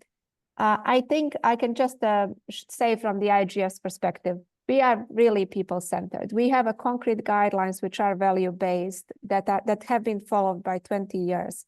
The indicator of the success of following those lines well are the people, stakeholders, communities that are working with us. We are committed to that, and we certainly through Plantina and the contacts, we will continue engaging with all of you to ensure that you are active and represented in our processes at equal footing, just as anyone else. Thank you so much once again. I'm just rushing because I know that you have to continue with your program. Plantina has my email. Please stay in touch, and I hope to see you in Riyadh as well. Thank you, Anya. Before you go, Anya, there are 2 questions in the chat. Maybe if you can respond to those questions directly, even via the chat, as Henriette starts with her presentation. Okay, thank you. Can we please have a round of applause?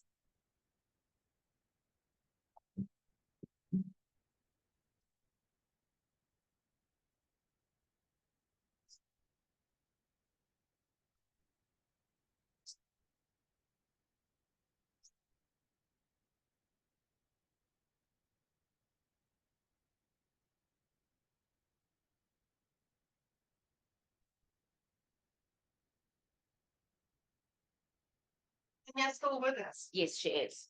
So Anya, I have one simple question for you. What do you think is the most important, useful thing that has come out of the IGF? Thank you very much, Henriette. I think community-centered initiatives organically emerged, such as the national, regional, sub-regional youth IGFs, or schools on internet governance of this nature. That's the most powerful outcome of the IGF.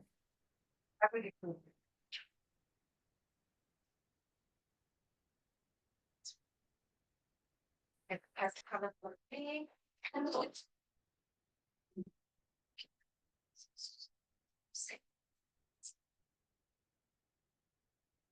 Okay, thanks very much. And while you get my computer to work, let's see. Hang on, here it is. Do you want to just select it? So I'm sorry that I had to rush, Anya. Unfortunately, I've got to be in Pretoria. There's this big governance conference that I have to do a presentation at it too. So I have to rush off. But I am very glad that Anya spoke first, because I think it will be easier to start from there. So because she's covered some of the concepts that I want to cover. But first, I want to start with you also doing some work. I'm going to try these concepts that Solofelo asked me to cover: multi-stakeholder and multilateral. And you heard Anya really explain how the IGF works as a multi-stakeholder process. I want to just check in the room quickly. Who here do you all know which stakeholder group you belong to? Do you have complex identity, or do you have simple identity? What is your identity? What's your stakeholder identity? Yeah. And welcome to the hubs, by the way. I agree with Anya. I think it's a really fantastic innovation that you have the hubs. What's your stakeholder identity? I identify as coming from the academia. Okay. Yeah. Anyone else who want to volunteer their stakeholder? And remember, stakeholder identity can be like gender identity. It can be fluid as well. What is your identity? I come from civil society. David's from civil society. What's your Same, identity? civil society. Anyone from a different stakeholder group? The back? Just speak up. Yeah, that's what I can say. YEM online education and internet society. Yes, yes. Could be and internet society. It could be civil society, it could be community. And yours? Yeah, we're just special interest groups, common interests. We're just a group of people who get together on a common interest, a community. We are interested participants. And some of you are from business, some of you are from government. Anyone from government in the room? Can I raise my hand? I don't know if ZADNA is a government entity, but ZADNA is supposed to be multi-stakeholder, but you can see ZADNA also has an identity crisis. So look, the point is that the idea of multi-stakeholder is that we have the multiplicity of different experiences and perspectives find their way into our decision-making process. In a way, it's another way of looking at what is real democracy. You know, what is real democracy? We know that elections don't always work. We also know that maybe there aren't better alternatives. But when we feel that people are able to influence and be part of decisions that affect their lives, that's democracy. Well, that's certainly my definition. Now, what about multilateral? Does anybody want to volunteer what they see as multilateral? I've got the definition up there, but just anyone have any view? No. Anyone want to try? A quick response. You only want the students. You can also only the students. Okay. Look, let's move on then. So multi-stakeholder, the idea of multi-stakeholder is that you have this diversity of experience, institutional backgrounds. Multilateral really refers to when governments make the decisions.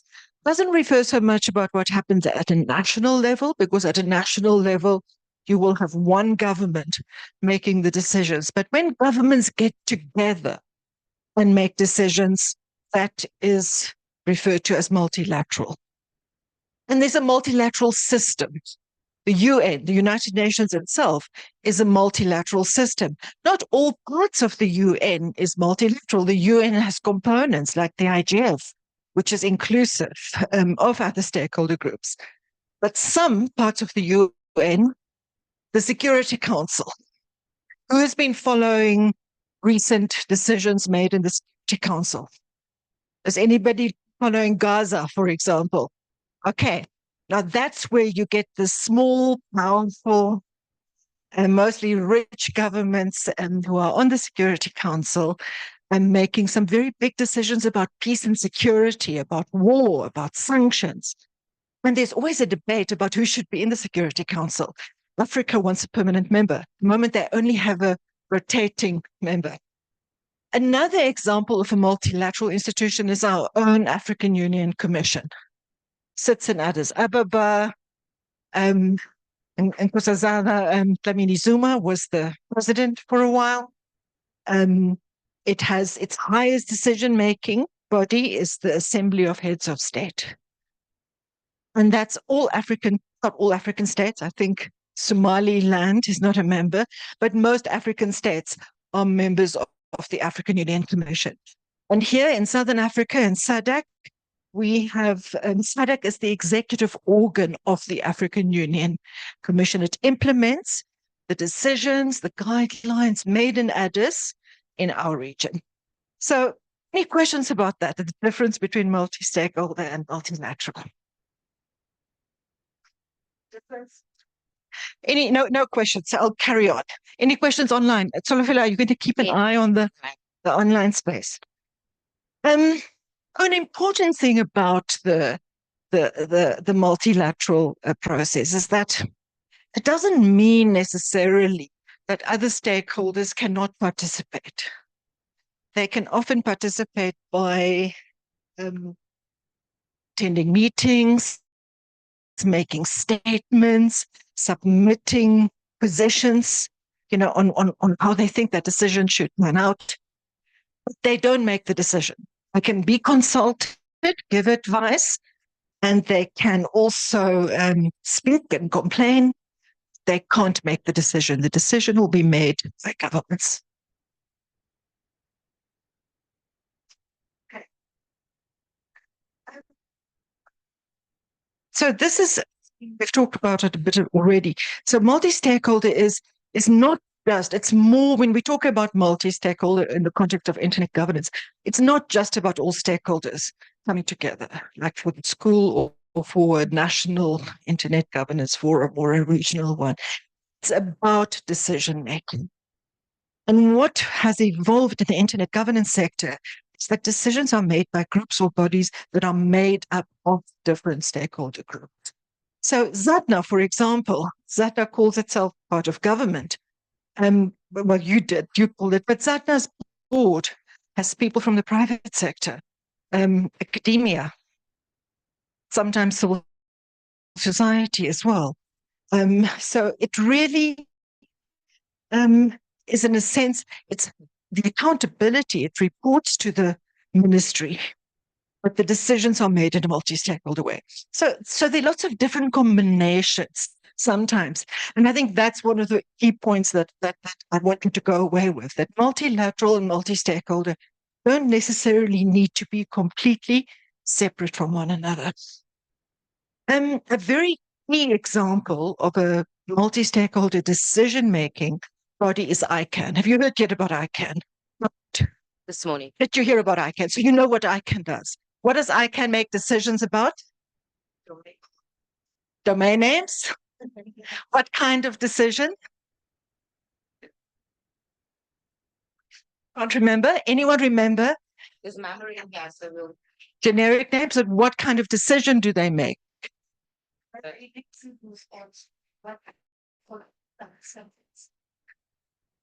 That's how we said the websites people around students. That's not really a decision. That's more sort of guidelines and good practice. I want an example of a decision. It's to assign the top level Yes. for every country. That's a decision. Who gets the right to sell .com and .net? So that's a very key decision. It's a decision that has implications for users and for money. And I need to watch the time, otherwise I'm going to get into trouble. Let me get my phone out. So, and what you've seen with ICANN is it has evolved very complex. Don't know where I put it. A very complex process of involving the different stakeholder groups in the decision making, including governments. That doesn't mean people are happy. So in ICANN, for example, civil society has very little influence, partly because civil society is not taken seriously, partly because it's not organized enough. So multi-stakeholder processes are also difficult, and to working well, like you have to really invest time in. Okay. Now Tolofina asked me to address the question multi-stakeholder versus multilateral. So to answer that question, I want to ask you this question. What is the internet for you? This technical protocol. Sorry, I don't know why I'm getting so out of breath. Is it the interconnection between different computers and protocols that keep them together, or is it people from around the world? Anybody want to respond?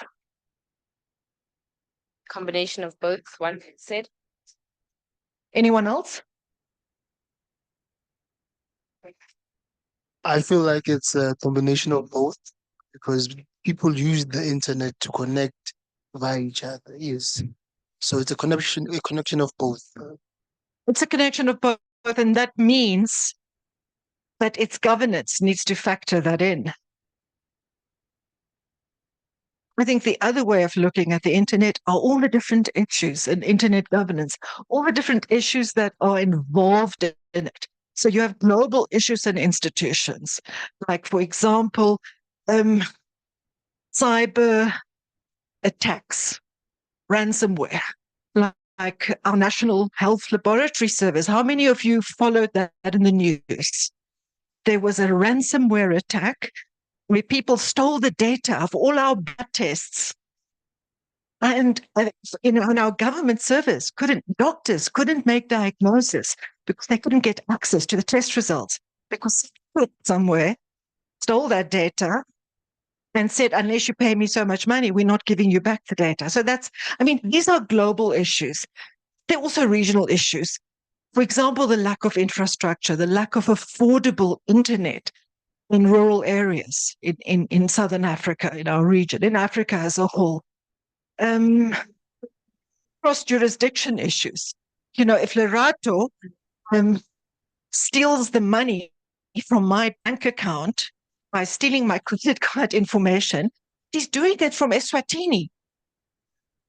And I go to the police here, and I go to Standard Bank, and they say, sorry, that guy is in Eswatini. We have to ask the Eswatini government.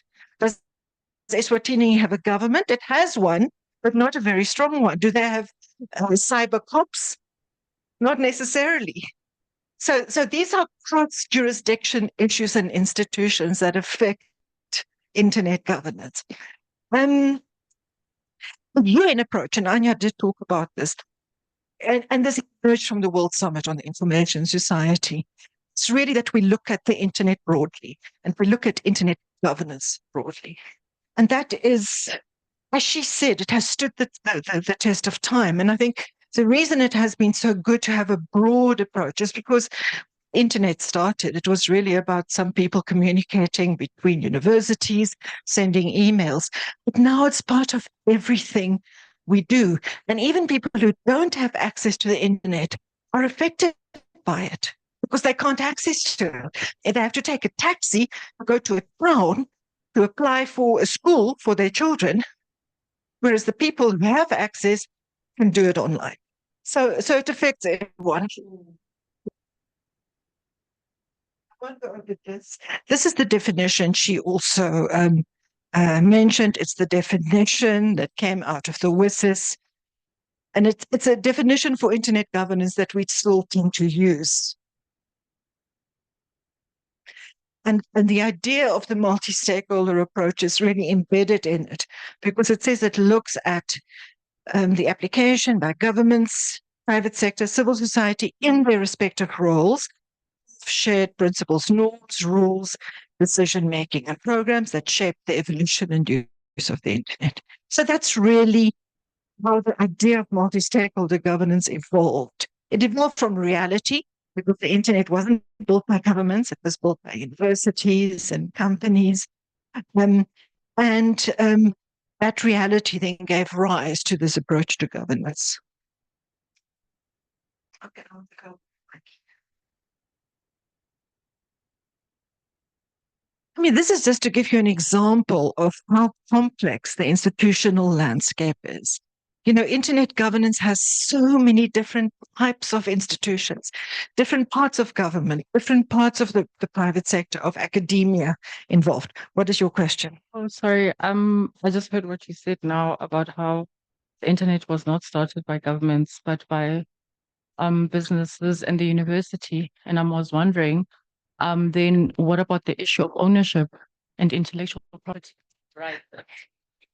So, I mean, I think that's one of the reasons why the internet is also complex, because you have to distinguish between the infrastructure, the cables, you know, the pipes, the undersea cables, the machines, and the content. And beyond the content, there's also the activity, you know, the actions that people do. If I post racial hate speech on the internet, it's me, I'm expressing racism. That content is sitting on Facebook. Facebook becomes implicated. You receive that content. Your human rights are violated by that content. You become implicated. You complain to the South African Human Rights Commission or the Equality Court. And in South Africa, hate speech, racial hate speech is a crime. So in fact, even the police can become involved. So it's very hard to give a very clear answer to that. You have different actors, different role players involved. In fact, I have here even trade unions. You know, you have an issue like Tsholofelo is leaving ZADNA, and then ZADNA stops giving her access to her personal email messages. She can go to the CCMA about that. You know, so even the so it's really a very complex terrain, and we have reached a point where internet-related policy and regulation issues cannot sit outside of law enforcement, data protection, human rights, gender equality. It really touches on almost transactions business. If you buy something on Takealot and it's a bad product, it is between you and Takealot, but it is also e-commerce. Yeah. So, okay.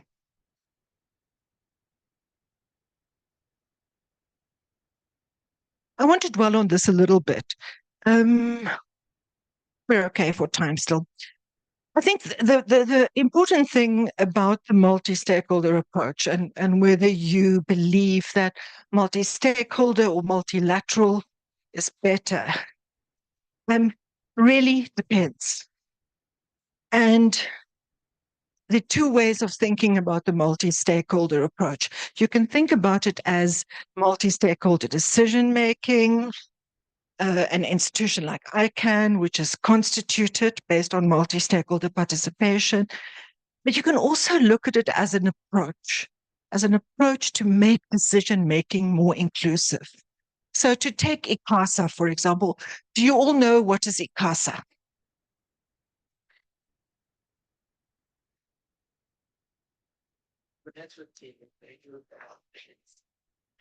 That's right. It's the assigned spectrum. It's the South African communications regulator. They give the licenses to Vodacom, Yen, when we are overcharged, which we are. Yes. We can go to ICASA to complain.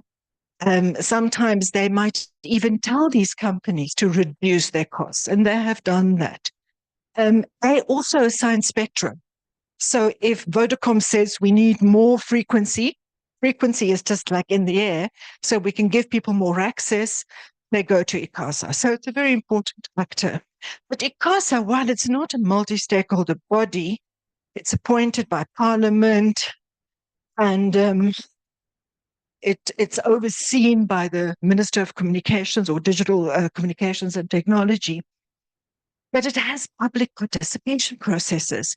So whenever ICASA issues a new guideline or a new ruling for the companies, the operators to follow, they will say, do you have any comment? And usually the companies will have their lawyers write very detailed commentary. But you'll also find civil society organizations or academic institutions or technical organizations comment on that.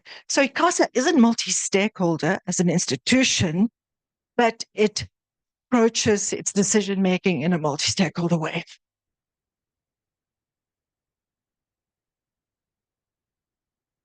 Another issue that is really important when you look at multi-stakeholder versus multilateral is whether the decisions are binding or non-binding. Anybody want to try and explain what's the difference between binding and non-binding? Well, let me start multilateral. No. Can you explain what's the difference between binding and non-binding decisions? Simple response, please. Okay. Binding decision is that you can, it's enforceable. Exactly. Non-binding is just casual. You can enforce it if you want, but then the non-binding one depends on whether you want to domesticate that into your domestic law. Yes, I'm not so sure about the last part, but exactly as you said, binding decisions are decisions that have to be enforced. So if ICANN decides, well, let me give ZADNA as an example. If ZADNA decides that the basic minimum income or cost of a domain, a domain is 50 Rand a month, that's a binding decision. Companies can sell it for 20 Rand a month, but they're going to have to give ZADNA 50 Rand. And so it's a binding decision, and ZADNA has the authority to make that decision through an act of Parliament. So it's in our legislative framework that ZADNA is empowered to make those decisions. Are you able to take questions as you present, or do you want to leave them all for No, let's take a question. So there's a question, there's a hand from the remote hub. If they can unmute themselves and maybe ask their question. Yes, you can. Hello, thank you, Henriette. When you ask about binding and non-binding, for me, I would say it's a question of, are you America or are you not America? Because there are binding laws that America says are binding for everybody, but then when their partners are benefiting, they become non-binding. So for also, when I talk about internet governance, what we also shared here is to say that as South Africans, if we don't own the infrastructure and this technology, we can make policies day and night. These Americans are not going to respect it. A typical example was when former Minister Stella Ndabeni went to try and collect tax from Facebook. They told they were not based here. So as South Africans, we need to start building our own infrastructure so that we can moderate and come up with policies for us. But for now, if we're going to try to police the law with just the internet, with these internet governance tools that we have currently, they'll always be vetoed by the Americans because they feel like they're the custodians of the internet. So for us, I think localization and creating a stronger backbone of usage of local content in South Africa is the way to go. Thank you. Okay, now that's a very controversial position. The Americans are not, Elon Musk is an American. Not a one that I think as South Africans we should be very proud of because his origins are here. So even the US, there are differences. So I think to say the Americans, do you mean Facebook? Do you mean Amazon? Do you mean the American Department of State? Or do you mean the regulators? At the moment in the US regulators are busy trying to break Google and Facebook. They're busy trying to introduce anti-competitive regulation. But your point is very, very useful to make because it's difficult to enforce binding decisions if you don't have the mechanisms to hold actors accountable. I think that there are ways of doing that. You don't need to own your own infrastructure. There are still ways of, and South Africa is really quite good at that. For example, when people buy on Amazon, you have to pay duty. Yeah. If you buy on Takealot, you don't. So our government has introduced some very good mechanisms that actually prevents some of the global e-commerce platforms from putting the local ones out of business. But they have to be vigilant. They have to do that all the time. When it comes to owning the infrastructure itself, even if we own the infrastructure, or if, let's say, one company in South Africa, like Liquid Telecom, owned the infrastructure, they still wouldn't be able to decide who does what with that infrastructure. That, in a sense, becomes a different set of decisions. But content, for example, in South Africa, we have laws that can challenge gender-based violence online, racial content online, misinformation online. And we have both binding and non-binding. The problem is you need the institutional infrastructure to make people aware and to apply it. So I think points, I'm not sure I agree with all of you, what you said, and I also think there are risks. If you own the infrastructure or if a government owns the infrastructure, then it becomes also very easy for that government to control what people say and use that infrastructure for. And you see that, for example, in Nigeria, Twitter was banned because the president didn't like tweet, of his that was removed. It was a tweet that he had posted that was inciting violence. It was removed. And based on that, he banned Twitter. So you also sometimes need to think about why can there be advantages to diversity in who owns the infrastructure. And think of South Africa, when we only had Telkom before you were all born, we didn't have access. And much as these mobile companies are exploiting us, they do create a more competitive environment, and it does mean that there's more access as a whole. Sorry, another one? There's another question online. Elena, if you can unmute yourself and speak into the mic, you can ask the question.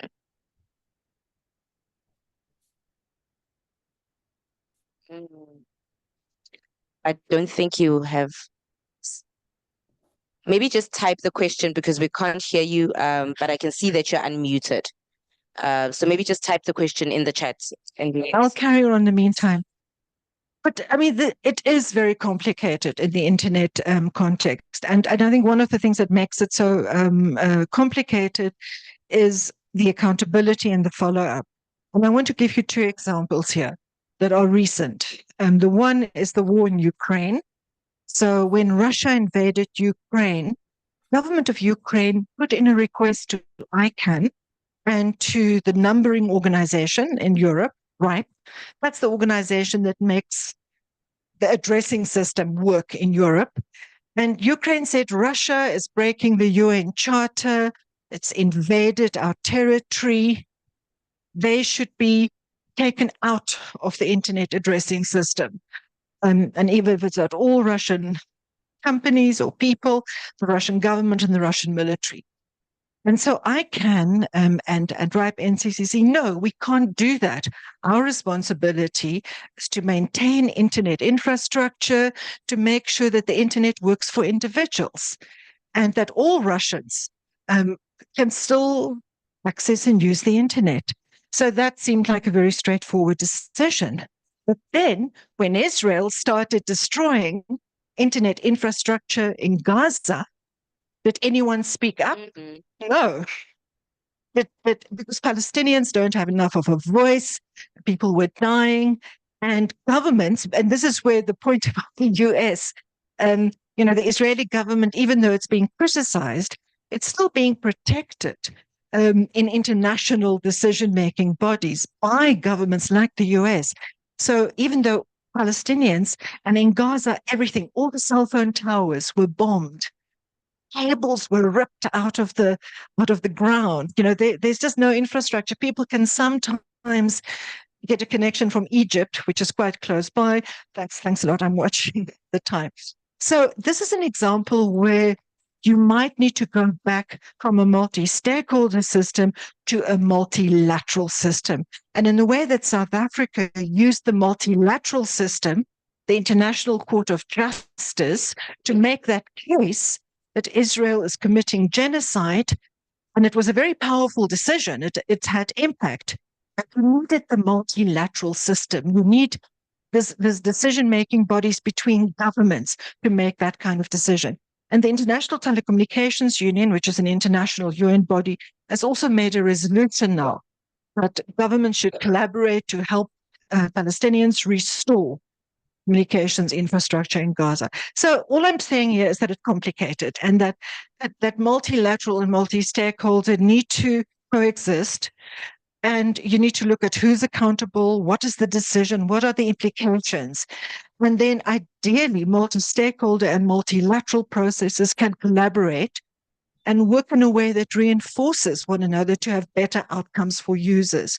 And the issue you all raised earlier about lack of access in South Africa, and lack of skill and lack of devices, that's also a problem that cannot really be solved just by government or just by the private sector or just by universities and schools.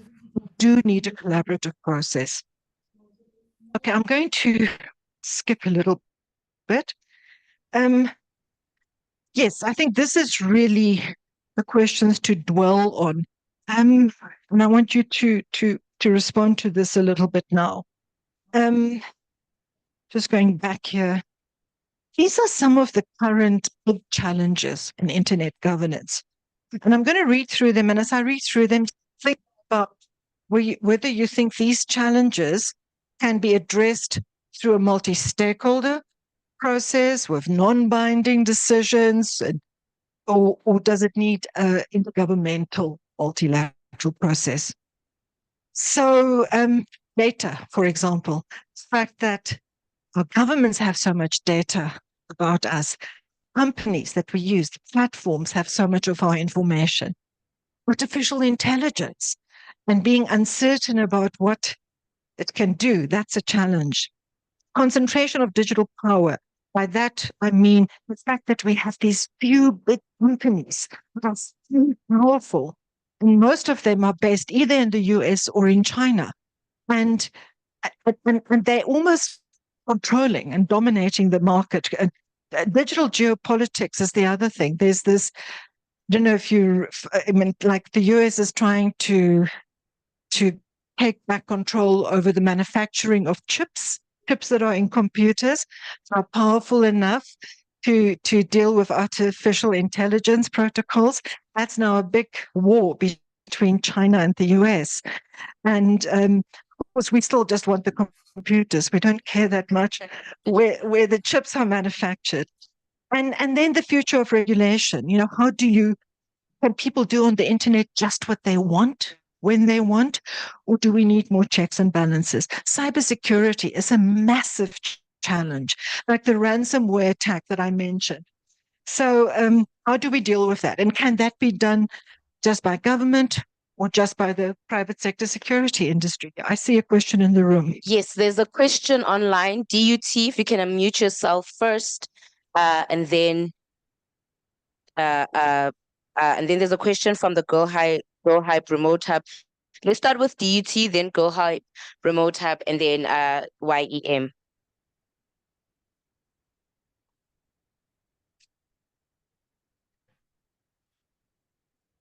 DUT.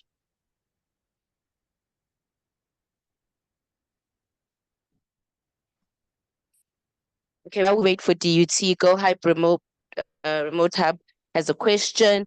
Please, can the speaker simplify multi-stakeholders and versus multilateral?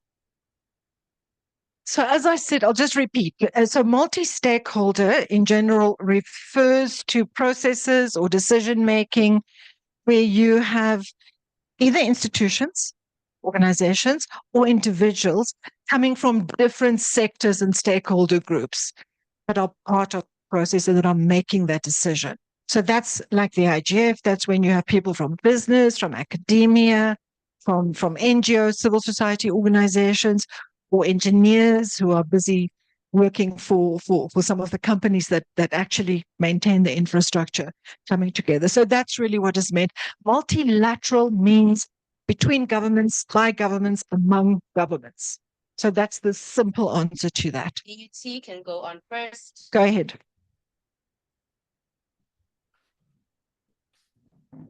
No, thank you. The question was shared on the chat, but it was regarding, Sam, one of the open source, OpenAI, which is an owner of that. He was also summoned due to, the transparency of data. I wanted to know your take with these US companies who are sanctioning, founders of, internet software companies that are really, monitoring how we do, how we communicate with others. What is your take on that? And then even the arrest of the founder of Telegram, also in France, based on that, the government in France wanted them to access, Telegram for, the data and the safer use of these platforms that we are using as individuals in South Africa. Just wanted to know your thoughts as well on that. Last question here at the back. Okay. Good afternoon, everyone. My name is Simpiwe Kumete from YEM Online Education. My main concern actually was regarding the issue of cybersecurity, but what I was actually gonna ask is, how is it often shown to people? Because where I'm staying, I'm mostly dealing with cases whereby there's kids that are hacked on social media, credit cards are hacked, cell phones are hacked, Wi-Fi's are hacked. Everything is getting hacked nowadays. So my main concern is what is the addressing, how are you guys actually gonna fix that issue, and how are you guys gonna promote engagement towards that? Because cybersecurity now, yes. Okay, I'm going to answer that question together with the question from DUT about the data, the data that the AI companies are using. It's a really good example because I think we're at a junction now where there's a tendency for cyber attacks, or when you are losing your data or if somebody steals your data, for you to get the blame. And people will say to you, you didn't change your password enough, or you were stupid when those people phoned you. Like yesterday, actually, someone phoned me and they said they are from ISSAC and that someone is trying to use my credit card. And they wanted to confirm my ID number, my address, and when I saw it was an 082 number, it wasn't an 086 number. And I thought, this doesn't sound right. Yeah. So, and then this person gave my name, my ID number, which was right. And then I said, sorry, that's the wrong ID number. It's not me. I'll phone you back. I put the phone down. And I immediately phoned ABSA. Yeah. And they said it was a scam. So there's a tendency at the moment, because it's a bit like a Wild West unregulated environment, for individuals to be blamed for not being secure enough with our cards, our passwords. And I think we're at a point where there does need to be more accountability. The banks, the companies that you give your data to, they have to take better care of it. And when they don't, they have to get into trouble. And I think in South Africa, we are getting towards quite a good framework. Thanks. We have our information regulator, which is a relatively new body. It was established to implement our POPI Act, the Protection of Personal Information Act. They fined the Department of Justice last year. You know why they report to the Department of Justice? The Department of Justice didn't update its systems. It didn't have virus checks, and it lost a lot of data, citizens' data. And so the information regulator said to the Department of Justice, we don't care that we report to you. You are going to pay a fine of 5 million rand.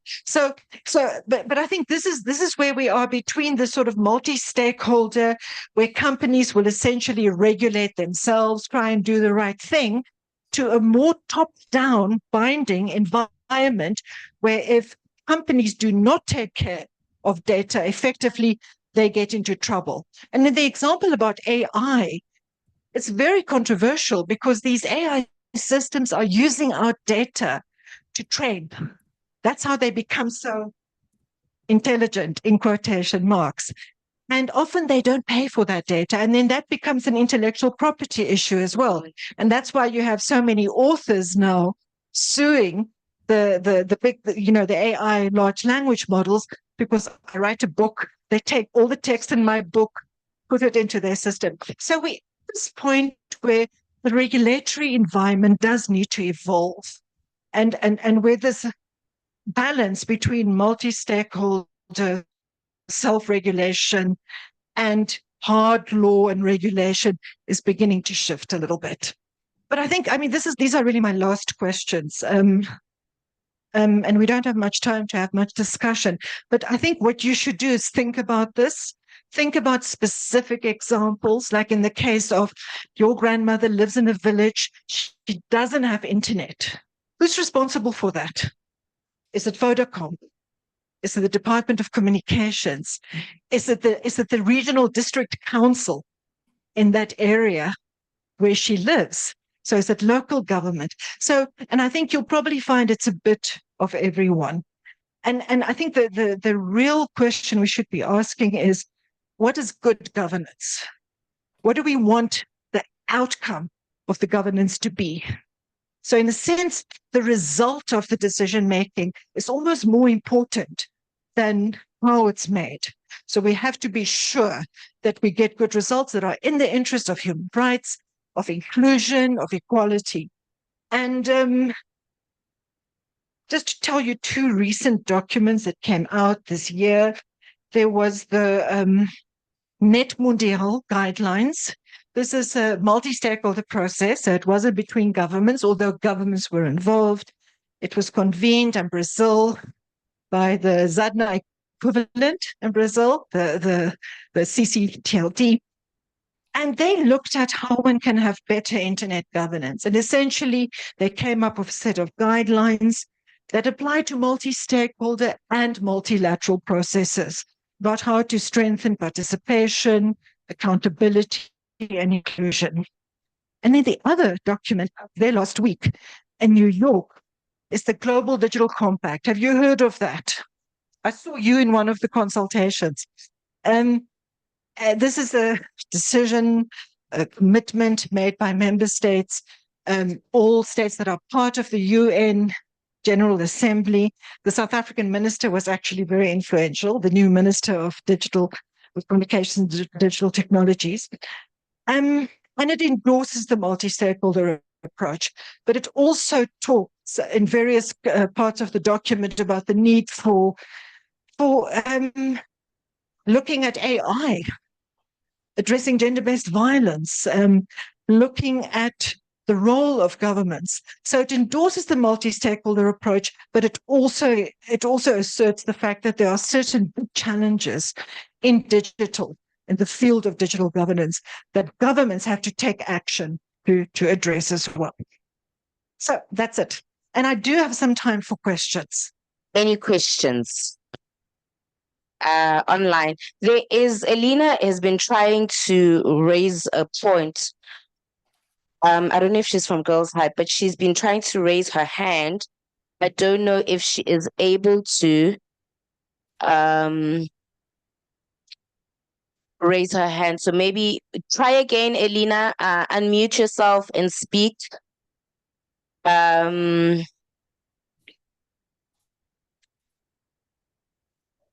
we cannot hear you on our end, but I see that you're unmuted, but we just can't hear you. There's two questions while we try to allow her to, how can we measure the effectiveness of multi-stakeholderism versus multilateralism approaches in addressing internet governance issues?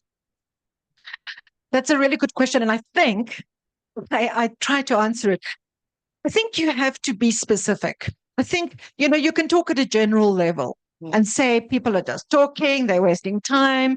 You can say governments are just interested in staying in power. I think you have to take a particular issue. Let's say you take something like support for innovation amongst young people that want to become part of the internet and run internet businesses, innovate, design content, create content.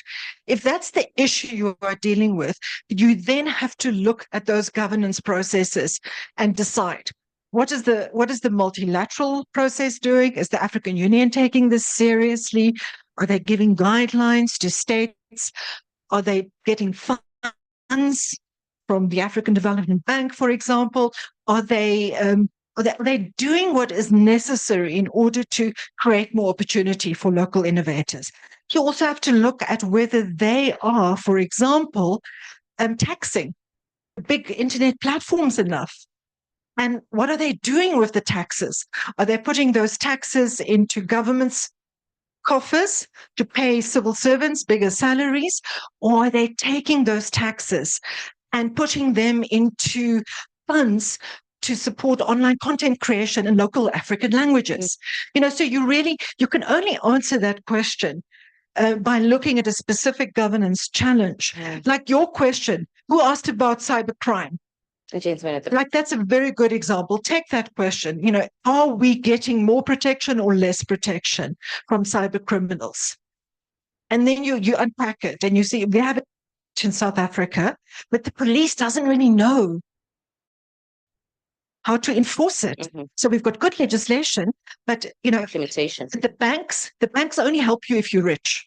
Their insurance policies are that if somebody steals 500 rand, like my daughter, actually, she's a student. Someone committed fraud and they said, just we close your account, open a new one. Why does she have to go through the trouble of closing her account and opening a new one? Why doesn't the bank just organize that for her? So you have to look at the specifics. I don't think they know who the mother of the daughter is.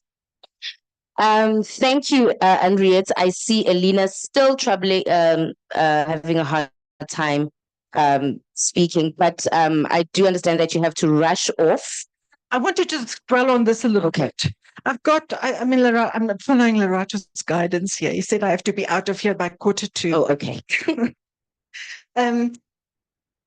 I think it's quite helpful to look at this because these are changes in our internet governance system. And I think when you look at, internet governance context, and when you look at governance decision-making process, you want to reflect on how they are effectively or not so effectively taking on board these shifts. So the big one is the growing importance of the internet. It's important in small scale business. It's important in education. It's important in family life, in cultural life, in politics, like elections as well. Then the commercialization and the concentration of power. It's a big thing because, it's a little bit like healthcare. If you have to have the ability to pay for private healthcare, to have good healthcare, something's wrong. So if to get good content on the internet, you have to be part of Facebook and have your data exploited for advertising purposes. There's something wrong there, especially public interest, public sector data. And then the proliferation of the number and scope of decision-making bodies, that's also a problem.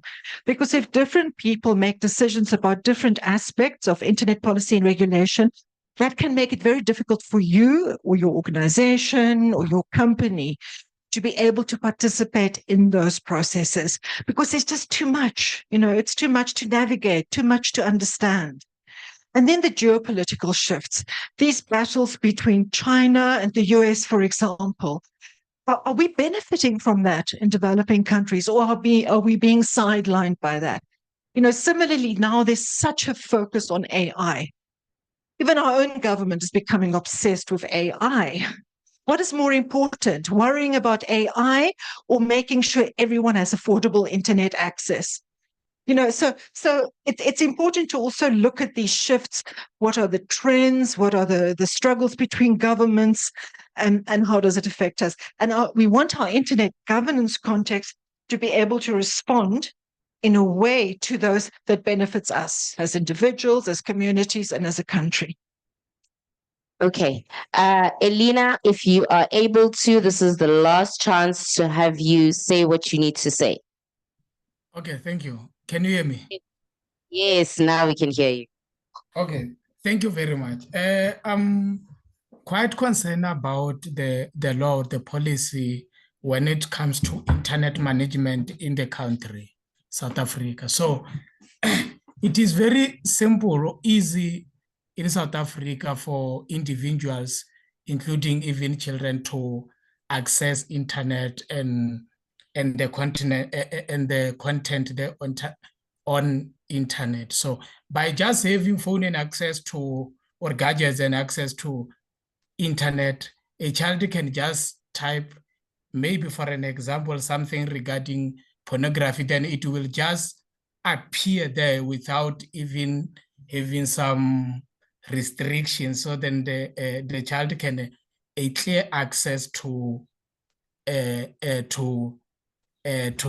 kind of content of which it has been a concern to me. So I just want to check with the presenter if there is any intentions at multi-stakeholder or multilateral level, or this problem is specifically affecting Africa, or maybe if the lawmakers in the country, do they have a power to say, okay, now we have got this particular policy proposal to limit access to this kind of a content, because it is really worrying for a country like ours or even the continent to have easy access to that kind of content. Thank you.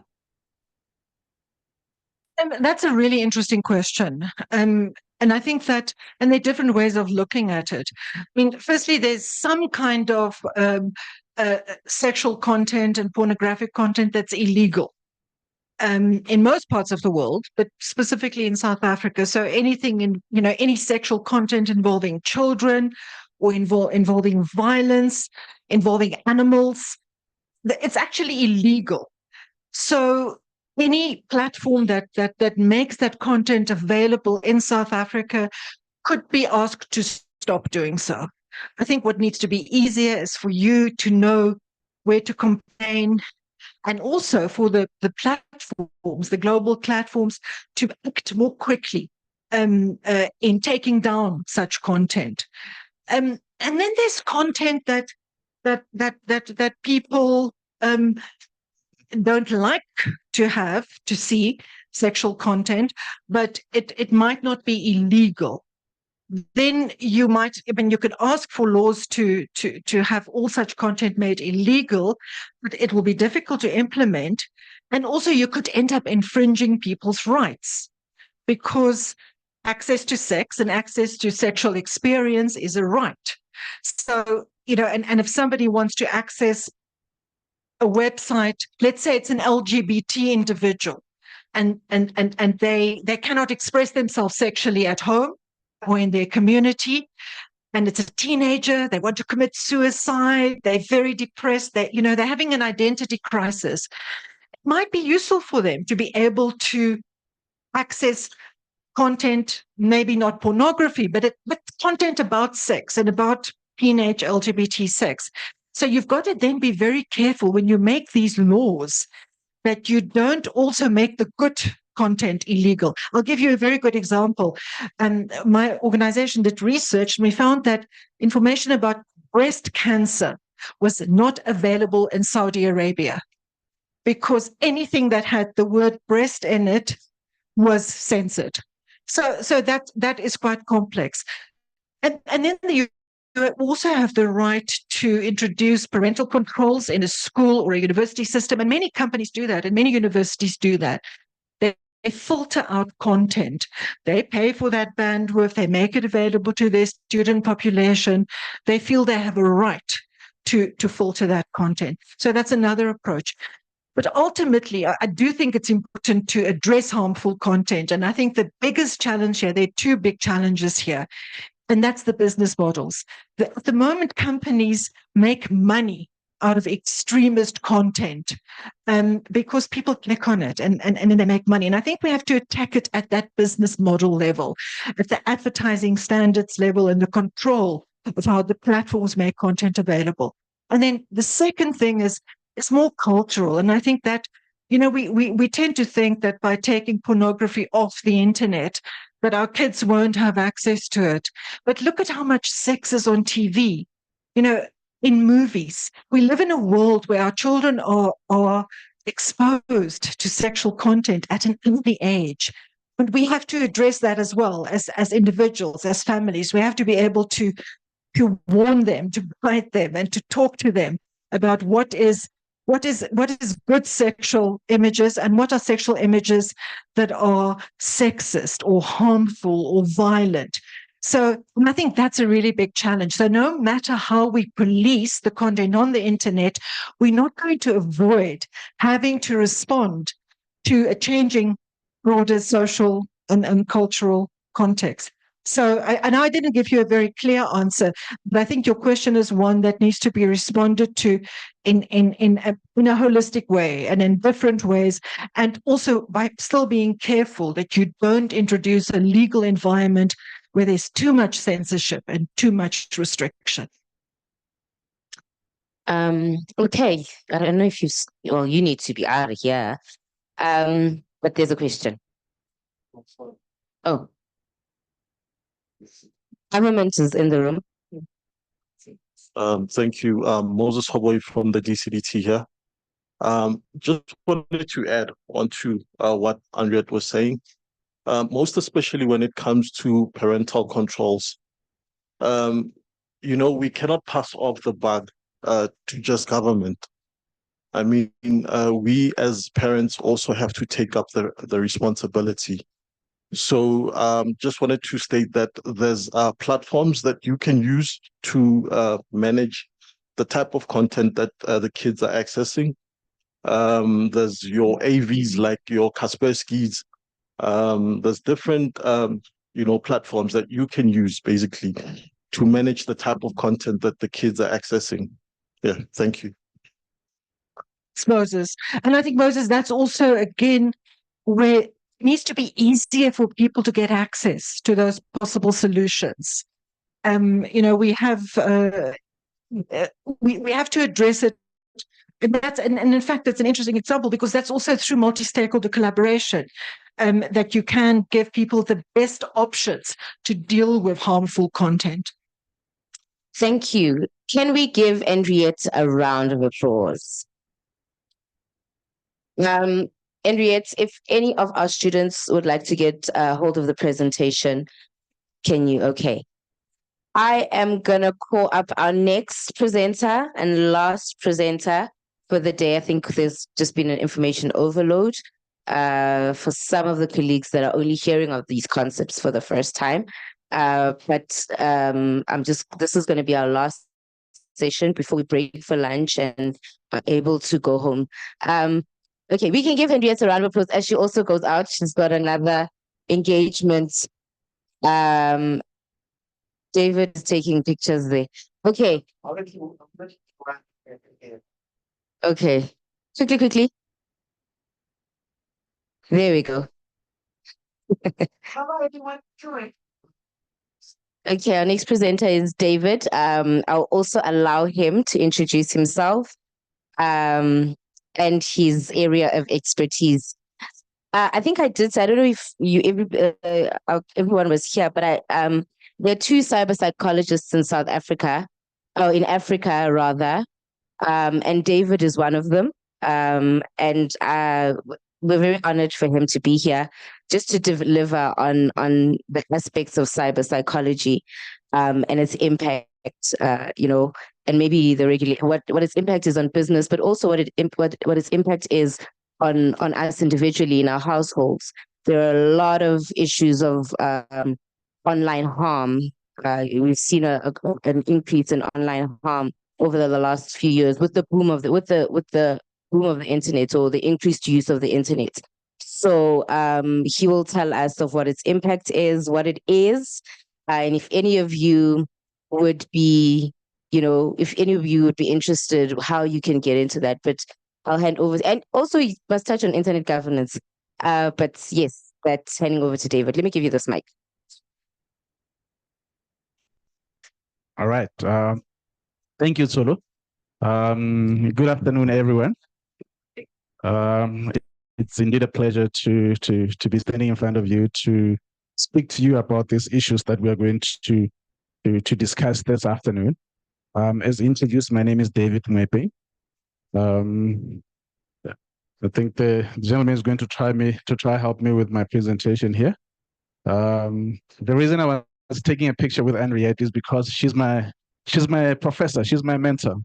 So she's one of the people that taught me everything that I know about internet governance and everything that we're going to discuss this afternoon. So I'm from an organization called the African Cyber Smart Network. We are an umbrella organization of civil society organizations in Africa that promote cybersecurity awareness. So by profession, I'm a cyber psychologist, as Tsolo has indicated. I'm trained in understanding human behaviors in the digital space. You'd be surprised, the way we engage with technology or through technology is a lot more psychological than we think. It's not just your fingers, it's not just your eyes, it's mostly here, your mind. Meaning that it can have an impact on your mental, psychological well-being. It can have an effect either positively or negatively. I work as an online safety specialist, meaning that I train, advise on ways to use the internet safely for both our psychological well-being as well as physical well-being. Basically, I'm a superhero. The same as Superman, I help people stay safe online. How do I do that? So at the African Cyber Smart Network, this is what we do. We have quite a number of programs where we equip communities, we equip societies with knowledge, skills for them to use the internet safely, right? And engage through technology safely. We have programs for students. This one is called Cyber Smart Student, where we engage with learners in schools and teach them about safe internet use, right? We have programs for parents, right? Kids always say that they know more about the internet than the parents, right? In fact, you'd agree with me that That is true. In most cases, children know more about technology than the parents. But who's supposed to provide parental guidance? It's the parents. How will the parents provide guidance when they know little? So that's what we do. We have a program called Cyber Smart Parenting, where we call parents, we sit them down in a room. Most of the time, parents complain, oh, we don't have the time. But the majority of us here who are parents, we are struggling with managing the use of digital devices by our kids at home. Who's a parent here? Are you winning or struggling when it comes to the use of digital devices by your children at home? At home. I cannot think for the team. Depends. Absolutely. Most of us are really struggling. We have programs for communities, we have programs for adolescent girls, and even small and medium enterprises. So under the CyberSmart, the African CyberSmart Network program, really, we have programs that are tailor-made for different groups within our communities, within our society, to equip them, to help them with the knowledge and the skills they need for them to be able to use the internet safely. We are very much active, including here in South Africa. We do have organizations that are members of the network, constantly engaging, presenting, delivering talks on this topic, from Johannesburg to Cape Town, Stellenbosch, to townships like in Ratanda, in Heidelberg. So as an organization, we are very much active, making sure that at all times we are reaching out. We have quite a vibrant outreach program where we make sure that we reach out to communities, either at a professional level or at a just general community level. And even around the world as well, through our network of organizations, from Botswana to Ghana to Zambia to Kenya, even internationally, Netherlands, UK, Ireland, Ethiopia, Malawi. If you look closely here, you'll see Henriette here. This is Henriette.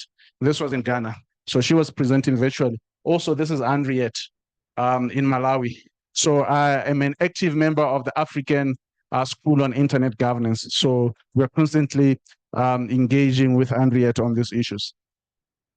And these are some of the topics we cover.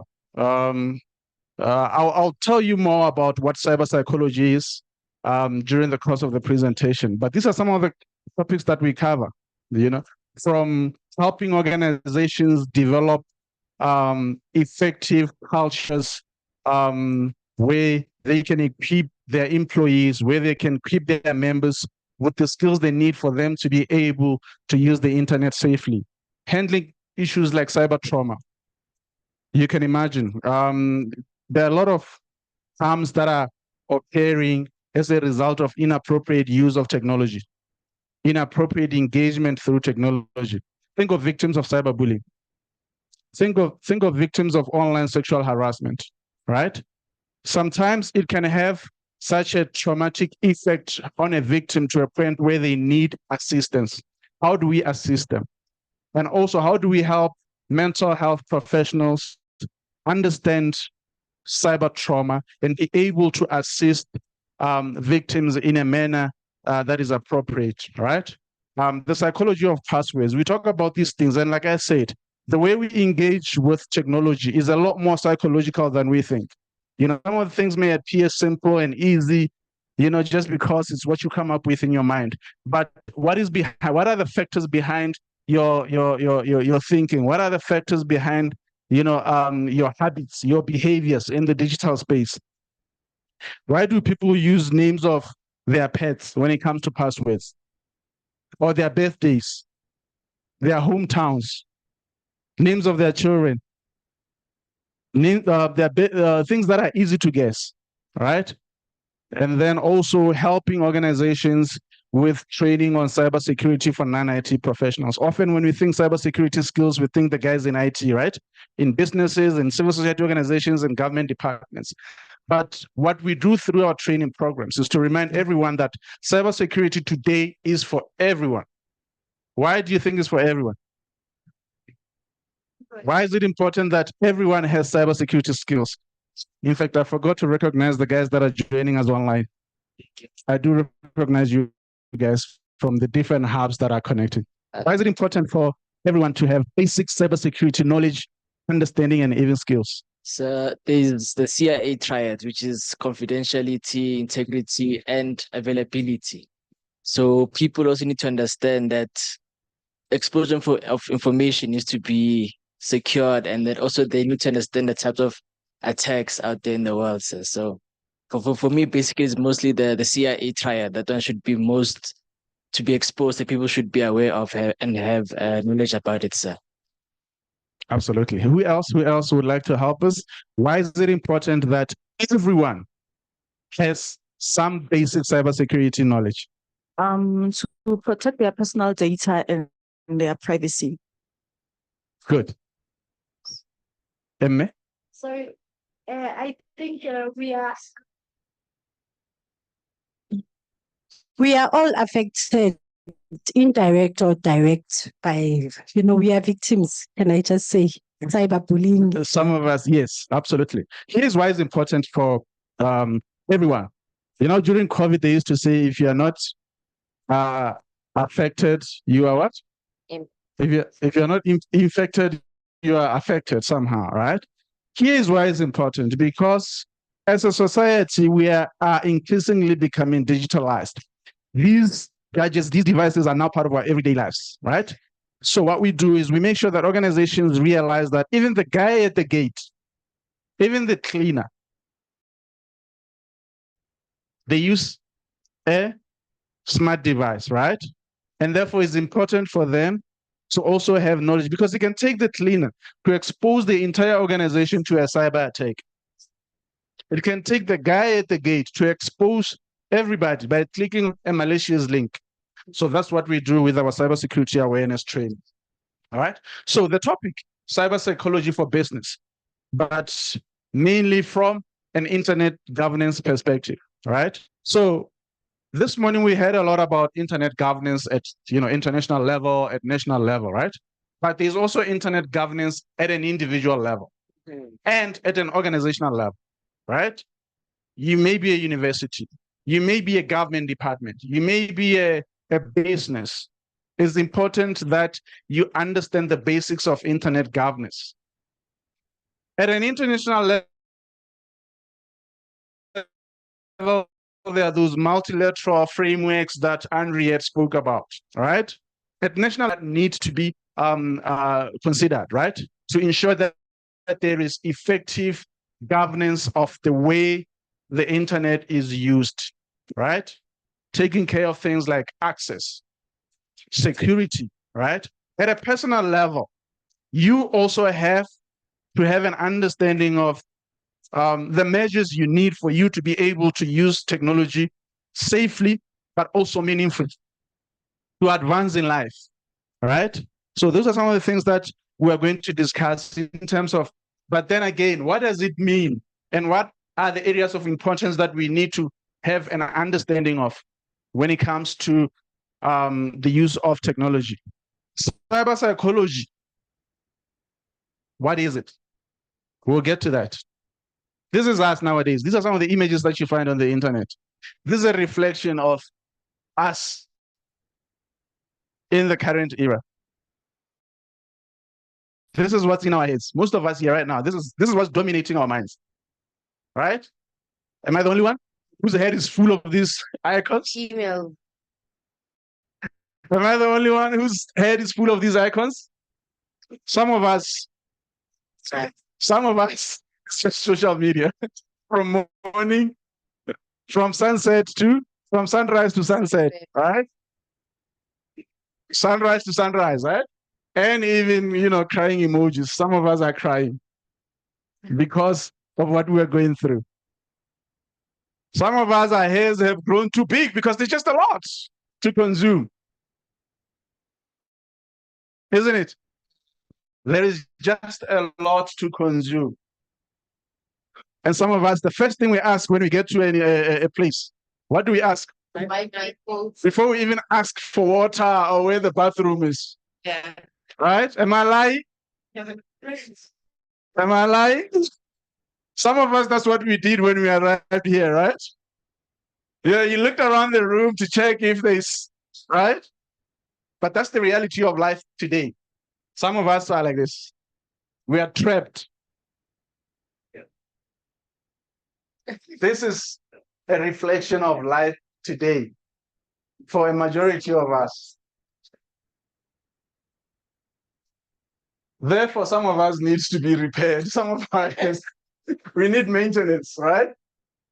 Because sometimes it can be too much, isn't it? And that's where cyber psychology comes in. And that's a demonstration of, this is me right here. I told you I'm a superhero, right? I told you I'm a superhero, and I deal with these things on a daily basis. Just this morning, someone sent me a text. Do you help victims of sextortion? Sure. Yeah, because there's a lot of sextortion going on in our communities. So basic introduction to cyber psychology. Basically, in cyber psychology, we study how technology influences human behaviors, right?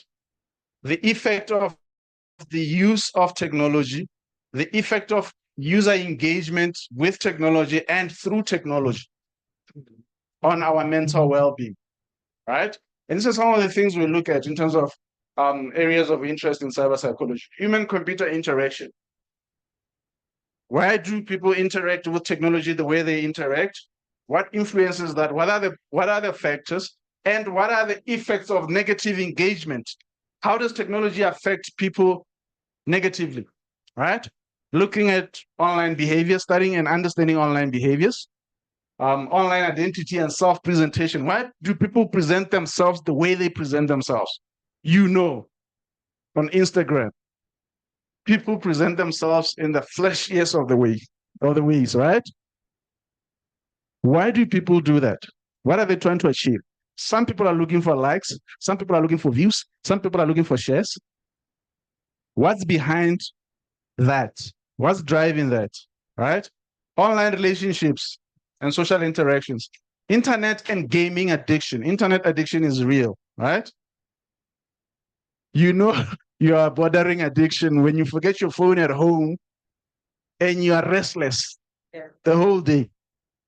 You know, you are anxious. You just keep, You just keep asking yourself, what's going on? You can't focus, right? A majority of us here, you can't focus when you're forgetting your phone, right? You're wondering, who's unlocking my phone and what are they saying, right? And then there's issues around cyberbullying and online aggression, right? That we also focus on. So there's quite a lot. So I'm going to try and fast track my presentation.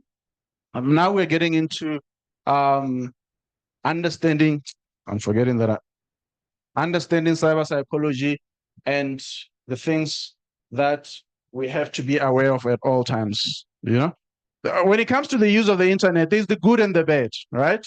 We know the use of technology in the workplace, in our businesses, in our organization, in our personal lives brings about efficiency, right? To a lot of things. You can transfer money from here. You don't need to go to the bank and queue. You can check on your family members. You can send money to your family members. You can do your work from here. You don't have to be at the office. You can do your schoolwork from here and submit from here, right? It brings about a lot of efficiency, but it can lead to negative effects if not managed properly. And in cyber psychology, that is what we focus on. Understanding the negative effects and being able to come up with effective measures, interventions to curb those negative effects, right? What is good for the workplace when it comes to the use of the internet, particularly in terms of mental well-being? These are some of the things that we have to think about. Remote work allows for better work-life balance. You don't have to wake up in the morning and take a bath and rush to the office. You can do your work at home if you are allowed to work remotely, right? You don't have to rush and submit a physical paper. If you're a student, you can submit online. So it brings about an opportunity to balance your life and reduces that stress, right? It also allows enhanced collaboration using the different tools that are there.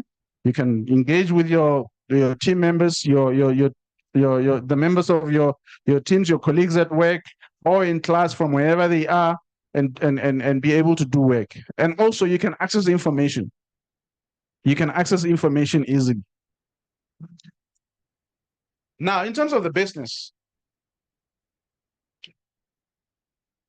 what are the positives, particularly when it comes to customer engagement? Personalization and emotional triggers. It allows instant engagement with customers through online platforms. You can tailor-make your messages to evoke specific emotions, whether you are exciting your customers, so it makes marketing a whole lot easier. You are also able to use data to create personalized experiences that align with your customers, right? And then also, from a customer perspective, customers are able to engage with your business and be able to access information from third parties using things like peer reviews and social media influencers. So they are able to access the information and then be able to engage with your business easily. So it's very important for businesses to understand the psychology of social proof and how it can enhance marketing. So some of these things, we'll discuss them later on. Now, when it comes to, it says the workplace here. It can be a private business. It can be a government department. It can be, in school. What are some of the negative effects that we need to be aware of? There's just a lot going on online, guys. There's just too much. And, we call it digital overload. Sometimes there's that pressure for you to constantly be online at all times. If we were to switch off the Wi-Fi right now, you will see how it changes the way you feel, right? So those are some of the things we have to think about, because we are saying there's constant connectivity. Constant connectivity can lead to information fatigue. Anxiety from automation. You often hear of people saying AI is going to replace jobs, right? Who believes AI is going to replace jobs? You believe AI is going to replace jobs? It's not true. But there's a but, right? You agree that there's a but, right? What needs to be done? How do we make sure that AI doesn't replace jobs? Do we have anybody online who can tell us? What do we need to do? Because I don't agree that AI is going to replace jobs. There's a part to it though. Here's why. AI will only replace jobs if we just sit and let AI replace our jobs. All right?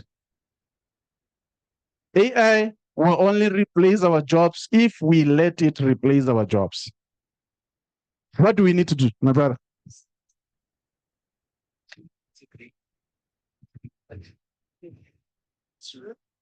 Speaking to the mic. Oh, sorry, sir. I mean, AI is human integrated, so I don't think that it will replace jobs, because you still need a human to interact with other human beings. So I don't think automated information or a code will be able to do everything. I don't think so, sir. All right, thank you. Yes, ma'am.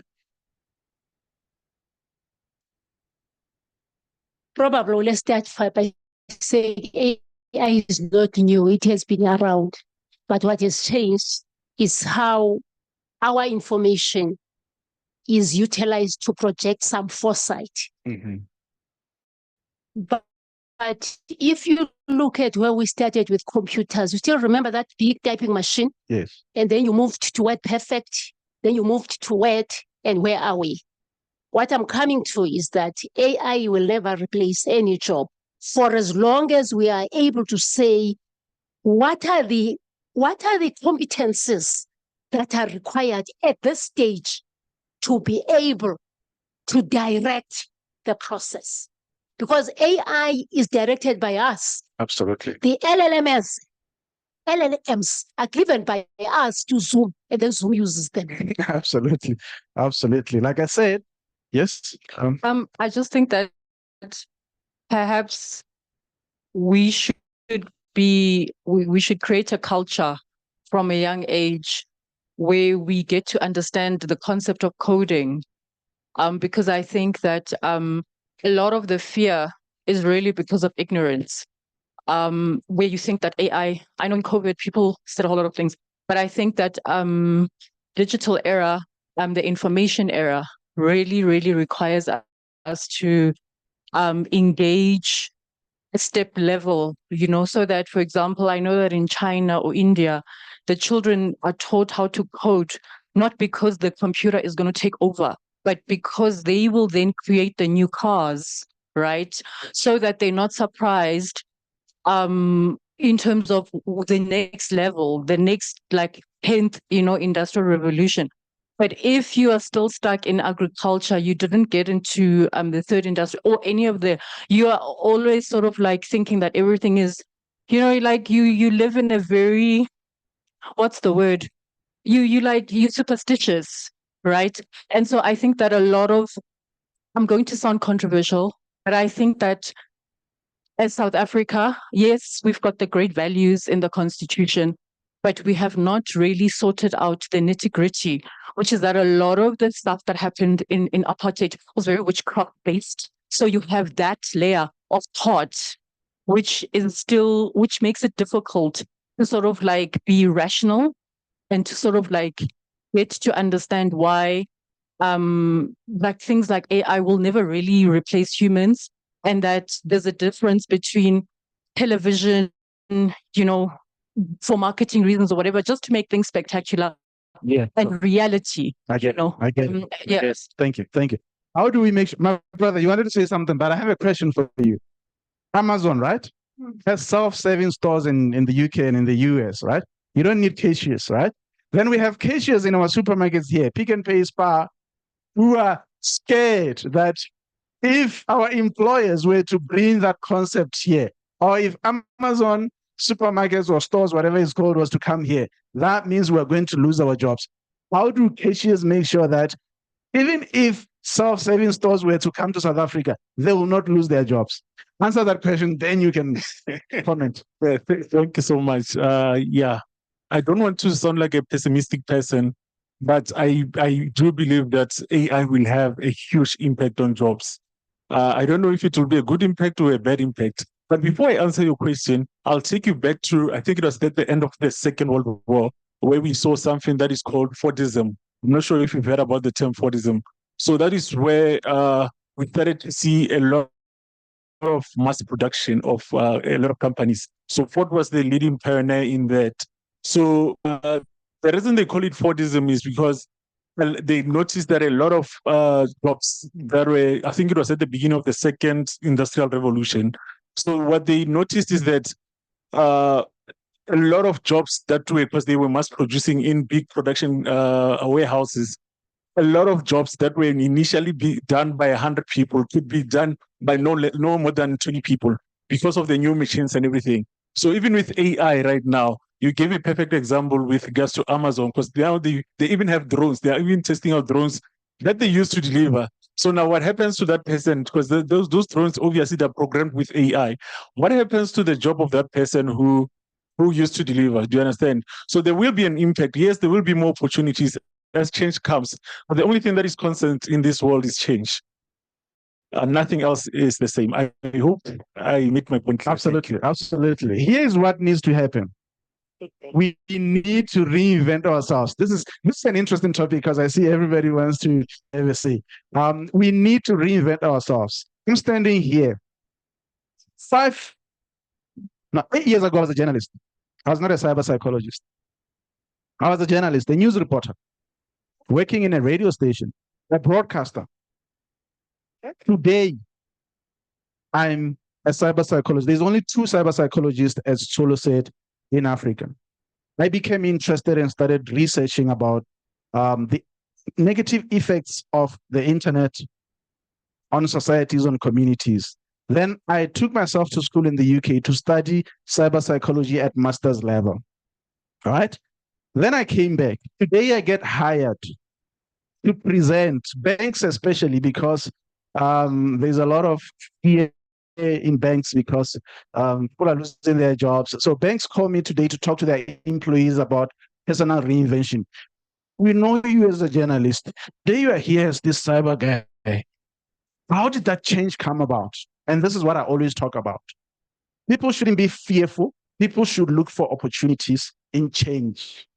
Because that cashier at Pick and Pay needs to acquire new skills so that they can operate, they can be behind the scenes. You wanted to say something? And operate that drone. It needs a human being at the end of the day. Yes. I want to say something. Okay, so talking about we're already lagging behind as far as our skill development is concerned. So maybe let's just say I'm asking for the average neighbor of mine that goes to a TVET college, and is still trying to get the business management diploma, for instance, where are the opportunities near them, particularly for skills development? And maybe because, like you said, you're one of two, what initiatives or what organizations are you partnering with to make sure that those skills that you're talking about that will enable my neighbor to reinvent themselves are accessible to them? I think this also ties back to the question that someone asked earlier about access, right? So this, for instance, we can't have a Peter, as Anya mentioned earlier, a Peter drive to the community to get the information from the community members, then drive and sit with the Anyas in the UN about their issues. What initiatives are in place? And maybe this is more practical. What initiatives are in place? Are you partnering with any entities to make these skills that will be needed for our peers to reinvent themselves available? Thank you. Thank you. Yes, absolutely. We do partner with a lot of development partners from the European Union. We participate in a lot of programs at a continental level. We are members of the Global Forum on Cyber Expertise, which is based in The Hague, through which we develop programs meant to capacitate communities, particularly at grassroots level.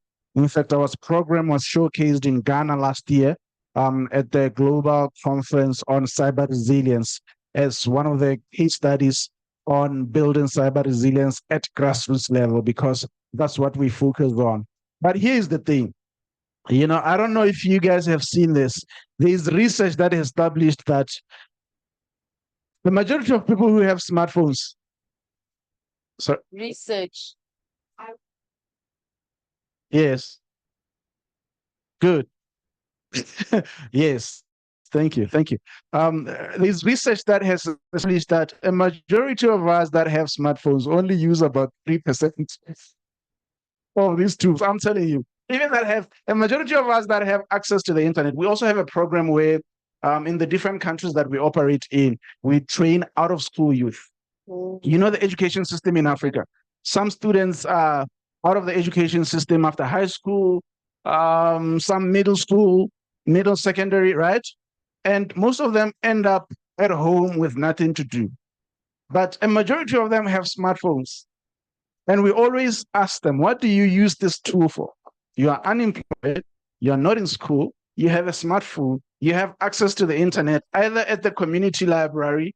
African countries are really trying nowadays. You get free Wi-Fi hotspots in towns and different locations and things like that. There are online learning programs that I believe, as Africans, we need to start taking advantage of. We need a mindset change, so we use less social media.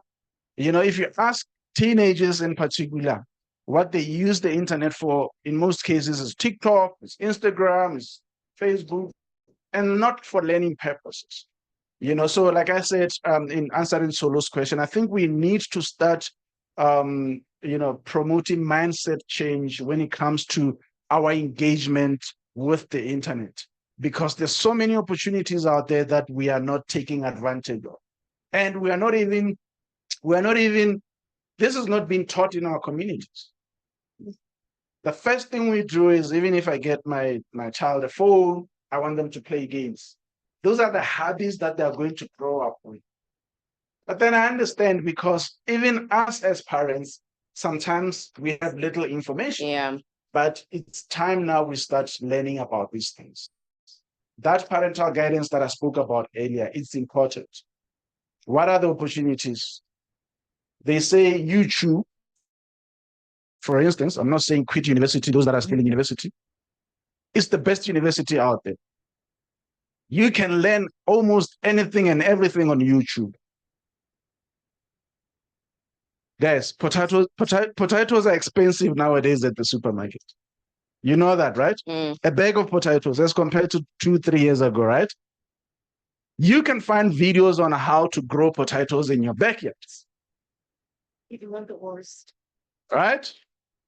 And do it better than a guy who's at a university that is teaching agricultural courses. Right? I know it's controversial. Don't quit university, please, but that's the truth. Right? All right. So moving on.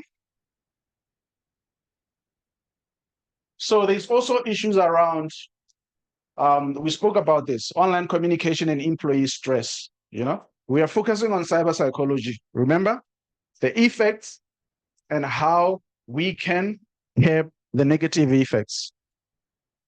We spoke about there being pressure to be online at all times. You run out of data, so you don't have Wi-Fi. You can't be calm, right?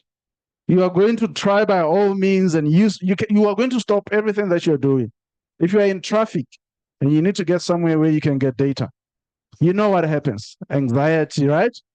So those are some of the things that affect our well-being. Who has ever felt tired of online meetings during COVID? Almost everybody. During COVID, right? Even now, I like physical meetings nowadays because I just learned just how exhausting online meetings can be. All right. So these things are real. It's important that in our organizations, in our businesses, in our companies, even us who are still students, we have an understanding of these things so that we know how to manage them. So there's exhaustion from constant video conferencing. You know, sometimes we're human beings. You know, sometimes you miss people. You want to sit on a table like this and engage with people, right? And go back and forth, right? In fact, I find physical meetings more productive. I know that, you know, some people believe that, no, you don't need to meet, therefore you don't need to travel and things like that. But when it comes to engagement, have you realized that some people don't engage when they're in online meetings rather as compared to when they were sitting on a table like this, right? Because some people can just, you know, be busy with other things, like you're saying, all right? Yeah. So difficulty disconnecting also is an issue. You know, if you are constantly connected, withdrawing, I don't know whether to call that withdrawal syndromes. You can feel those symptoms, right? From withdrawing from engagement with technology, right? And then there's also social media. It has its own effect, right? Constant monitoring of feedback and reputation management. These are some of the things that are good for organizations, right? But also enables customers to be able to engage with government departments. Nowadays, they are responsive. Have you realized? If somebody puts up something on social media and they're complaining, in no time they react because they don't want that thing to go viral, right? In fact, companies are a lot more scared to, you know, things that are shared online on social media as compared to like official, you know, complaints going through the different complaints channel, right? And then pressure on marketing teams, right? Those that are in marketing will know that there's constant pressure to keep up with trends and customer demands because you have to be engaging at all times, right? So those are some of the effects. The impact of technology on leadership, decision making. Sometimes we can rely a lot on analytics. You know, there's the human intuition, right? Apparently, we are losing that because we are now relying a lot on technology. ChatGPT, right? We're feeling lazy. We can just ask basic questions, and that is affecting our cognitive abilities, right? So it's important to have that understanding and make sure that we don't rely a lot on technology. Yes, it brings about efficiency, but also be careful of the negative effects on your mental well-being. Do you think you're growing as an individual? If you're using ChatGPT, you must ask yourself that question. There's a point you reach where you just want everything quick. You are relying on ChatGPT for everything, even spelling. Even spelling, right? And then also remote leadership challenges, difficulty in maintaining trust and culture, particularly with virtual teams. There's issues around confidentiality. Who remembers there was what was it? It was a cabinet meeting during COVID. You remember the controversial cabinet meeting during COVID? That was hacked, and people, I don't want to get into that. But some things that children should not know about or should not see were shown. So you can imagine. Cognitive overload from information flow. We spoke a bit about this. When there's just so much information to process, when there's a lot to process, it will affect you. It will bring about stress because you're just dealing with a lot. Sometimes you don't know where to start. You don't know what to do and how to engage with it. So there's no engagement. Sometimes, you're just doing things just to tick a box, but not engaging with it critically. Whether it's information, whether it's your work. And then these things are real. Decision fatigue. It will also affect your decisions because there's just too much. You don't know where to start, and you end up just rushing things without thinking about them critically. The impact of remote work, as much as it brings about efficiency as well. We spoke about this. Face-to-face interactions with colleagues, they have a positive effect on our mental well-being. Sometimes you meet your friends, you meet your colleagues, you want to see them. Imagine being home at all times and just, doing your work from home. Feelings of loneliness. So at the end, you just see how everything comes together and impacts on your mental well-being negatively. Sometimes you don't notice it, you don't realize it because it happens over time, right? And then if you're in an organization, you might see a decline in team cohesion and collaboration because there's a detachment, right? Who likes, what do they call them again? Long distance relationships. Do you believe in long distance relationships? Yeah. Do they work? Huh? Okay. Let's say 12 months. 12 months? Will your relationship survive? Yes. 12 months? No. 24 months? Yes. 36 months? Yes. 5 years? Yes. Don't wait. Don't wait. So this works the same way, guys. It works the same way.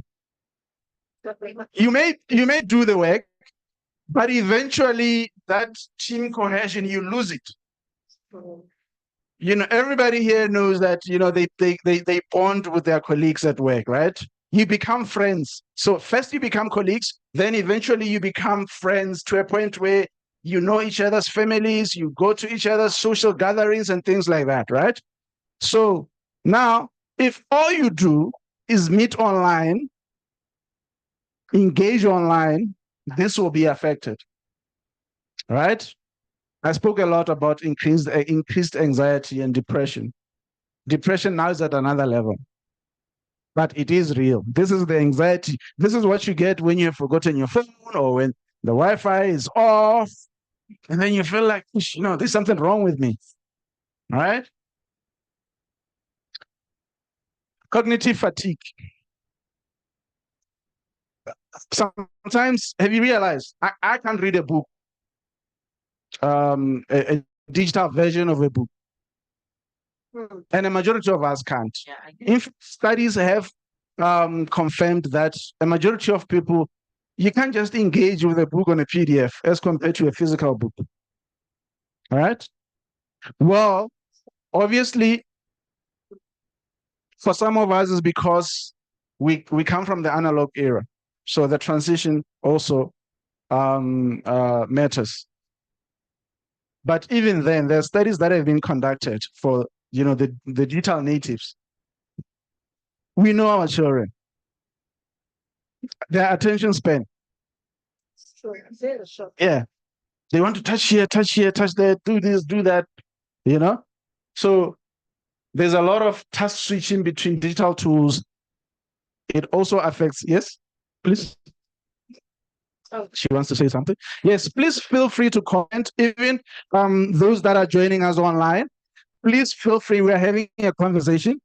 What I enjoy really when I talk about these things, because we talk about our engagement with technology from a social perspective, but also at a personal level. So please feel free to share your experiences as well. Thank you. Just talking about the multitasking and fragmentation, I think it's something I've noticed consistently over the past 4, 5, 6 years. Increasingly, children between the ages of 3 and about your 7, 8, 9, who have access to internet devices.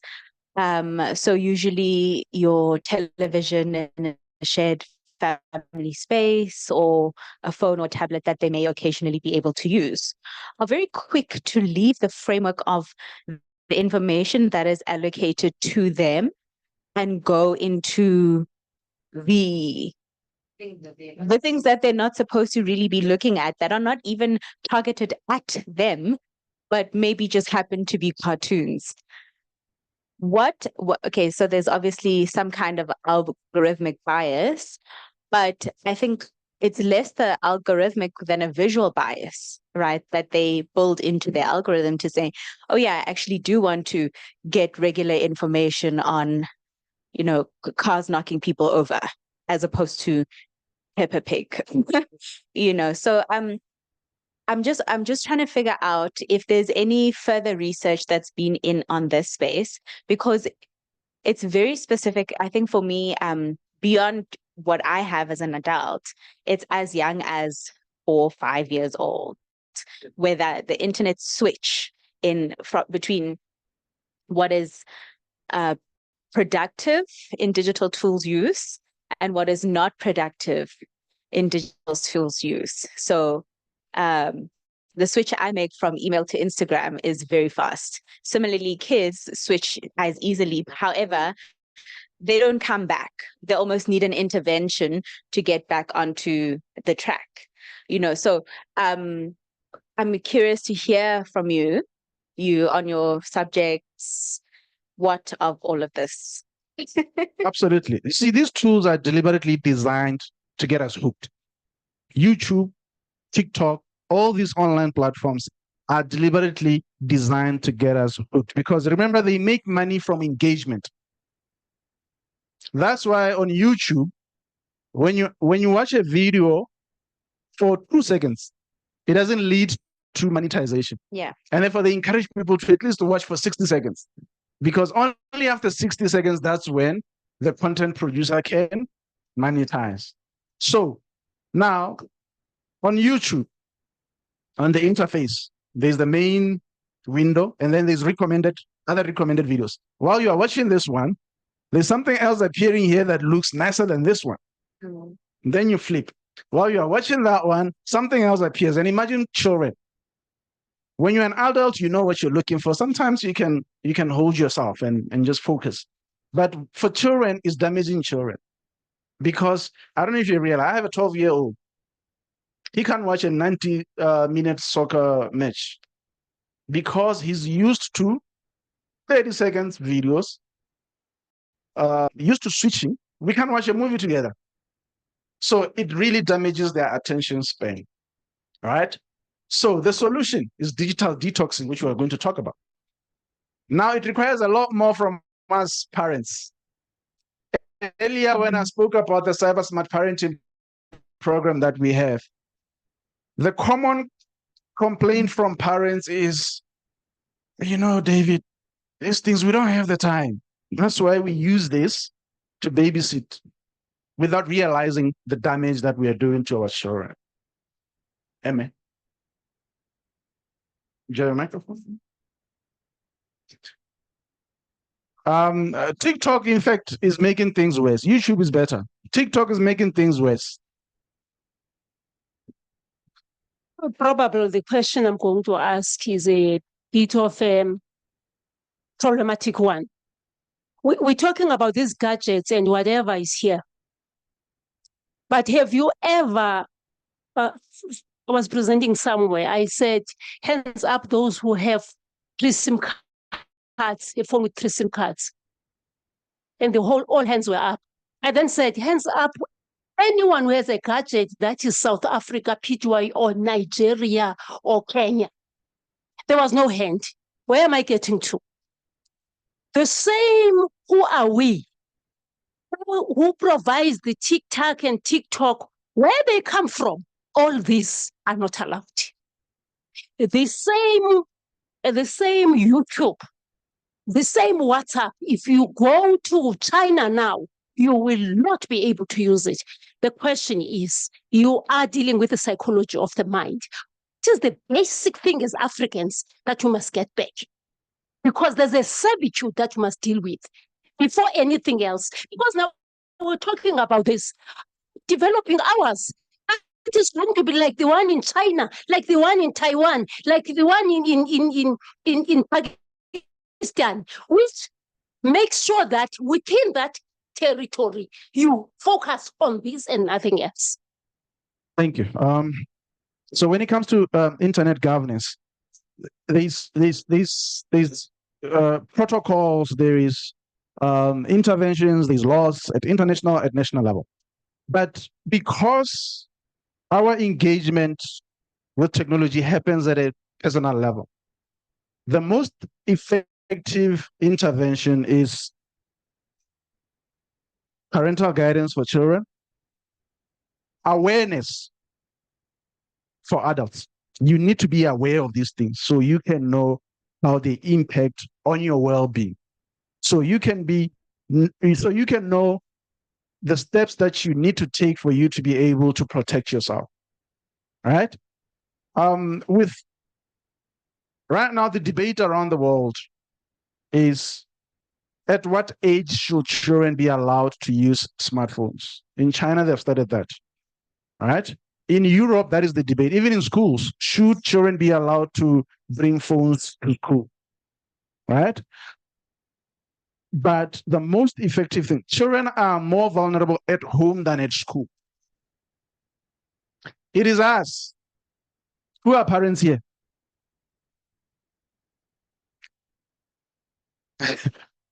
One, two, three. How many of the parents here have bought smart devices for their children? Of course, you have to buy it, right? Yes. So you see why now is important. I know there's only like 4 or 5 hands in here. I usually, deliver presentations to parents through our Cyber Smart Parenting initiative, where the whole room, their hands will be up. And then you ask them, how many of you have ever sat down and had a discussion with your children about online safety, about how to use these tools? 0. Yes. In fact, I remember at one of the presentations, there was this lady that came to us and said, you know what, I was trying to use parental controls so as to limit screen time for my child. But these children, they know more. They lock me out. They locked me out of our Wi-Fi. Now I can't use the internet. I can't even monitor what they're doing. So these things require a lot more from us as parents, right? There's going to be what we're going to talk about in terms of from management at an organizational level and things like that. We're about to wrap up. But, from a social perspective, it requires a lot more from us as parents. Unfortunately, we became parents at the wrong time. I'm telling you. Here's the thing. During our time, when you went out to play, your parents knew that you were just playing here. right, in the neighborhood, right? Sure. Now children play in their rooms, but they are not really in their rooms. They are everywhere. And they're getting influences from everywhere. Right? Yes, Sulu? There's a hand online. Okay. I don't know if Elena wants to say something. If or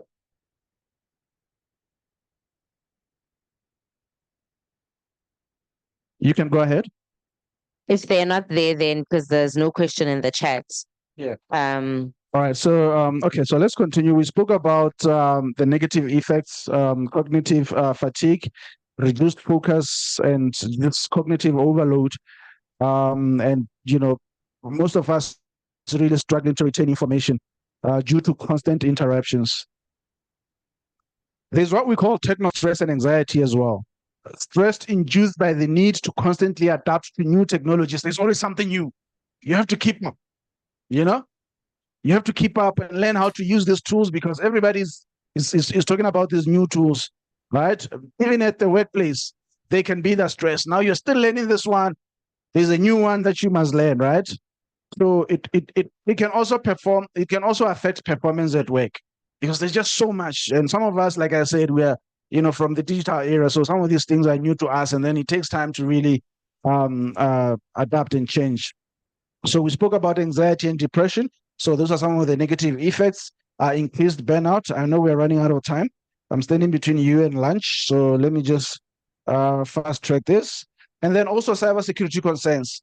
Whether at an organizational level, even yourself as an individual, there's studies that have established that, particularly those that are in their later years, sometimes they have fear of using new tools and new platforms because they hear people are being scammed, and the banks are encouraging them to use banking apps.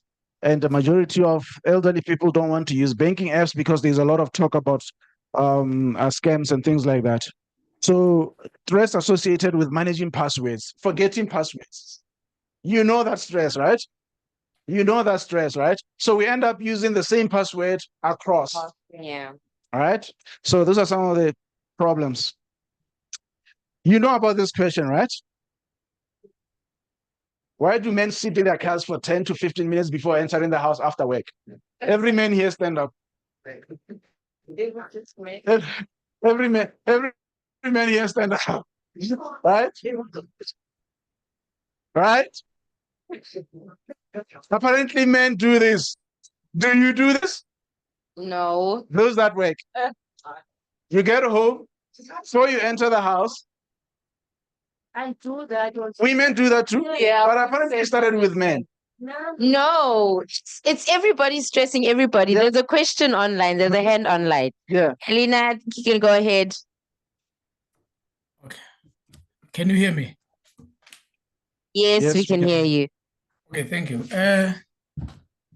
I'm actually enjoying, and somebody spoke and covered some of the things of which I wanted to say, but I just want to touch on something. You said that we have only 2, if I'm not mistaken, cyber-psychologists in Africa. So I am actually interested because what you have studied and dealing with right now is very much important, particularly this era in South Africa and Africa in general. So I just want to know whether are you embarking on any initiative or maybe establishing relationships or relationship with various institutions of higher learning in South Africa to make sure that they consider this qualification into their curriculum? Yeah, that is the first question. So the second one is a comment, actually. What I have learned from our presentation is that parents must take the responsibility and make sure that they monitor their children in how they are using internet. And I think that most of us who are here and have got kids must actually start doing that. And even at our own respective places or areas, we must share this information with other parents, tell them that no, there is this organization, which deals with 1, 2, 3, 4, 5, maybe we can encourage them to follow you on LinkedIn or any social media platform. So then from time to time, they can learn from you. So thank you. Thank you. Thank you so much. Yes, absolutely. So the question was, am I engaging with any of the local tertiary institutions? In fact, I'm studying for my PhD at UNISA. And the area of my research is cybersecurity awareness communications, looking at how, despite the fact that there's constant, teaching of or education, public education on these things, it does not translate to behavior change. Cybersecurity awareness is behavioral, and like I said, our engagement with technology is behavioral. So the most important thing is to understand how we can influence people's behaviors through cybersecurity awareness campaigns and things like that, and how we communicate with them. So that's what I'm focusing on as part of my PhD studies, and I'm hoping that I will convince the guys at UNISA to consider introducing cyber psychology either as a module first. I've had engagements with the guys at Stellenbosch as well as UCT about. In fact, I've delivered presentations on cyber psychology at these universities. So hopefully they will develop interest as we go along. But definitely, it's important, it's needed. Like I said, before we talk cybercrime laws and all these other things, it has to start from here, and we have to understand the effect on our lives. So. Quickly, I know we're running out of time. This has been happening before technology, right? And we've just been talking about how stressful it can get when technology is not used properly, right? Now, this means this is going to get worse, because now we're going to have people coming from the office who are already stressed from technology and other issues, and therefore they're going to park for 2 hours, 4 hours before they enter the house. So prepare yourself for that. That is the reason I was asking this question, because this is what they say. This is why men park outside the house before they enter the house for about 5 minutes. Time to decompress. So imagine with all the fatigue and the stress coming from technology, there's going to be a need for more time to decompress, right? And a bit of personal space, because now you are coming from the office where you're engaging a lot with technology, and then you're going home. You need personal space, because now you need to switch and prepare yourself for family, and then emotional regulation as well. We need a lot of that. So there's a lot of self-management that we are going to need for us to be able to maintain our well-being.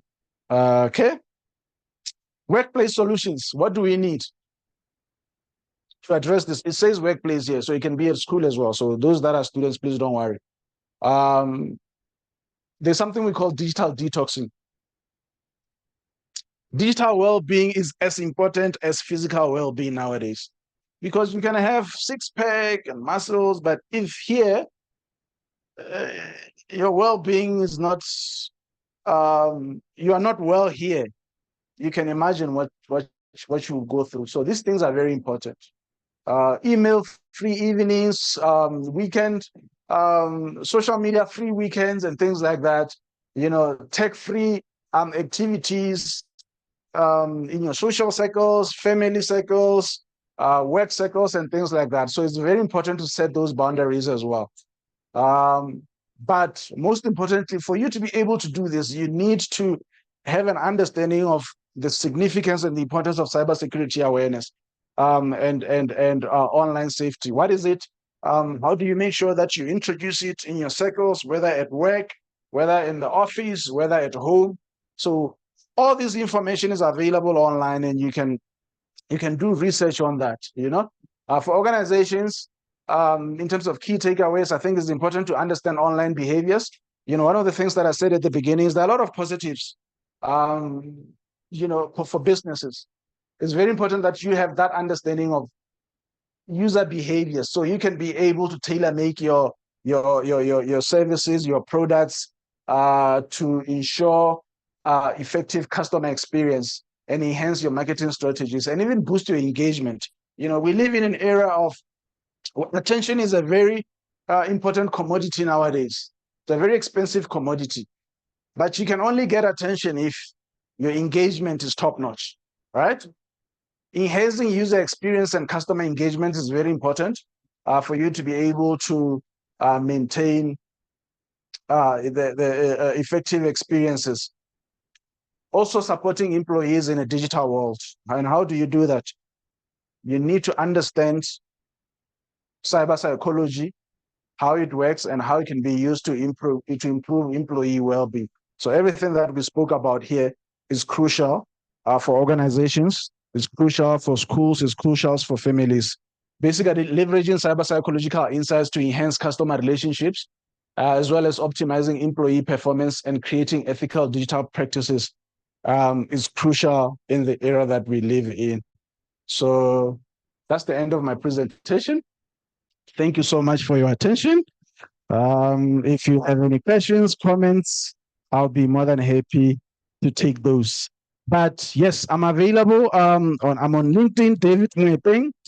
I'm on LinkedIn. I'm on X as well as Facebook. Thank you. Thank you, David. That was our last presentation. I see our online colleagues. I think we only have 21 left.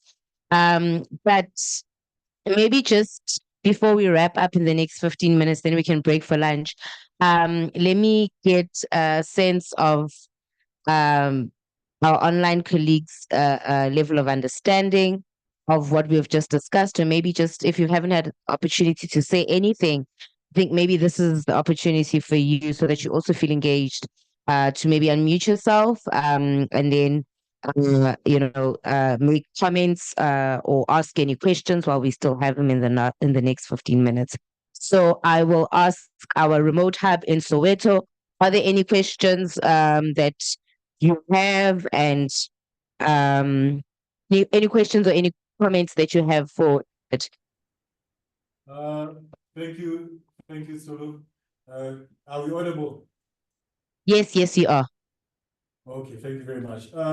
Again, thank you for that detailed presentation. A lot of parents around here at the table, they're very interested in where they can find that material around how psychology wraps up with the things. And already some of us already started deleting our TikToks because it creates short attention span. We would like to thank you for that work, and we hope that you will visit us here in Soweto at Safe Hub to give this presentation in person and help empower young people. So as a takeaway, we had a question from the table where they asked to say, if one wants to volunteer and work in your organization to help with this work, what is the email or phone number so that they can maybe get a volunteer or get employment or internships with you? Thank you. That's the one question. DUT, do you have any questions, comments as we wrap up, or takeaway that you want to express?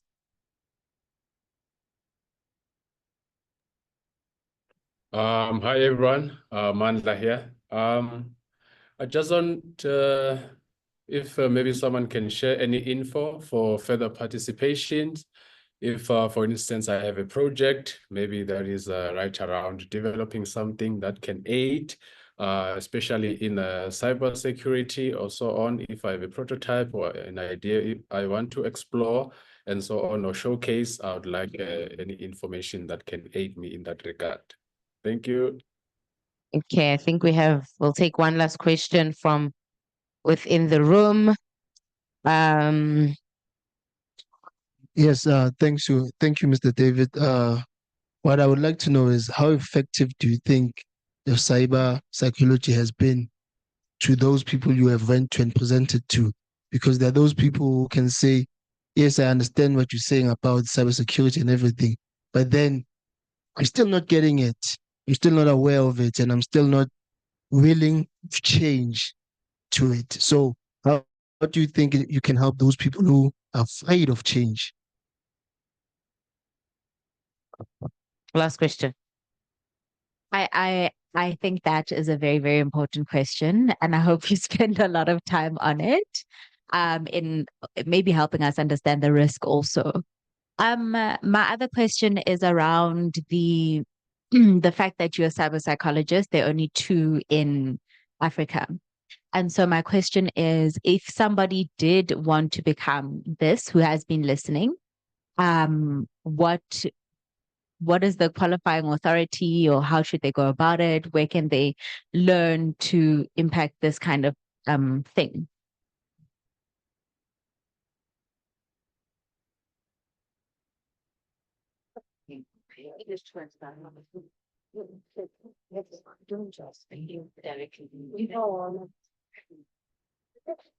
Zulu, what she's asking is important, but for me, I'm going to take it from the side of having been a regulator. Are you considering being registered as a private institution? Because you can. And I'm asking this in line with what she's asking, the 2 of them, that if you are registered, you'll be accredited. I'm interested in who will accredit you if you are doing, right? Because then there's a need for accreditation. Lastly, you know most that UNISA has catalytic niche areas, and now we are developing new programs. We have a cyber law program we're developing. We need to talk.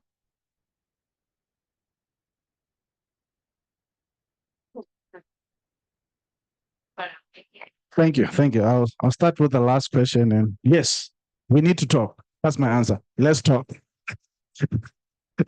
In terms of accreditation, you mean me as an individual accrediting, or as an institution? You can be. Yes, definitely. We're working on that. We're definitely working on that. Yes, thank you. I'll definitely get your contacts and we can engage, right? Impact. Was it about yes. So this thing is a behavioral thing. Behaviors take time to change, right? So we started the program in 2020. We have created a network of organizations in different countries because we realized that the only way we are going to have wider impact is if we have chapters in different places and different countries, right? So also remember, like I said, we are chasing after time. First is the bad habits that form because we give our children phones, they develop the bad habits, and then we try to change the habits. So it's going to take some time. Yes, through awareness, people become aware and then they change their habits. But I'm sure all of us here who have never been victims are always thinking, I'm safe. We all think we are safe until until something happens. A majority of us here are using the same password across accounts until you are hacked. All right. So, in simple terms, really, to answer your question is we need to intensify public education on these things.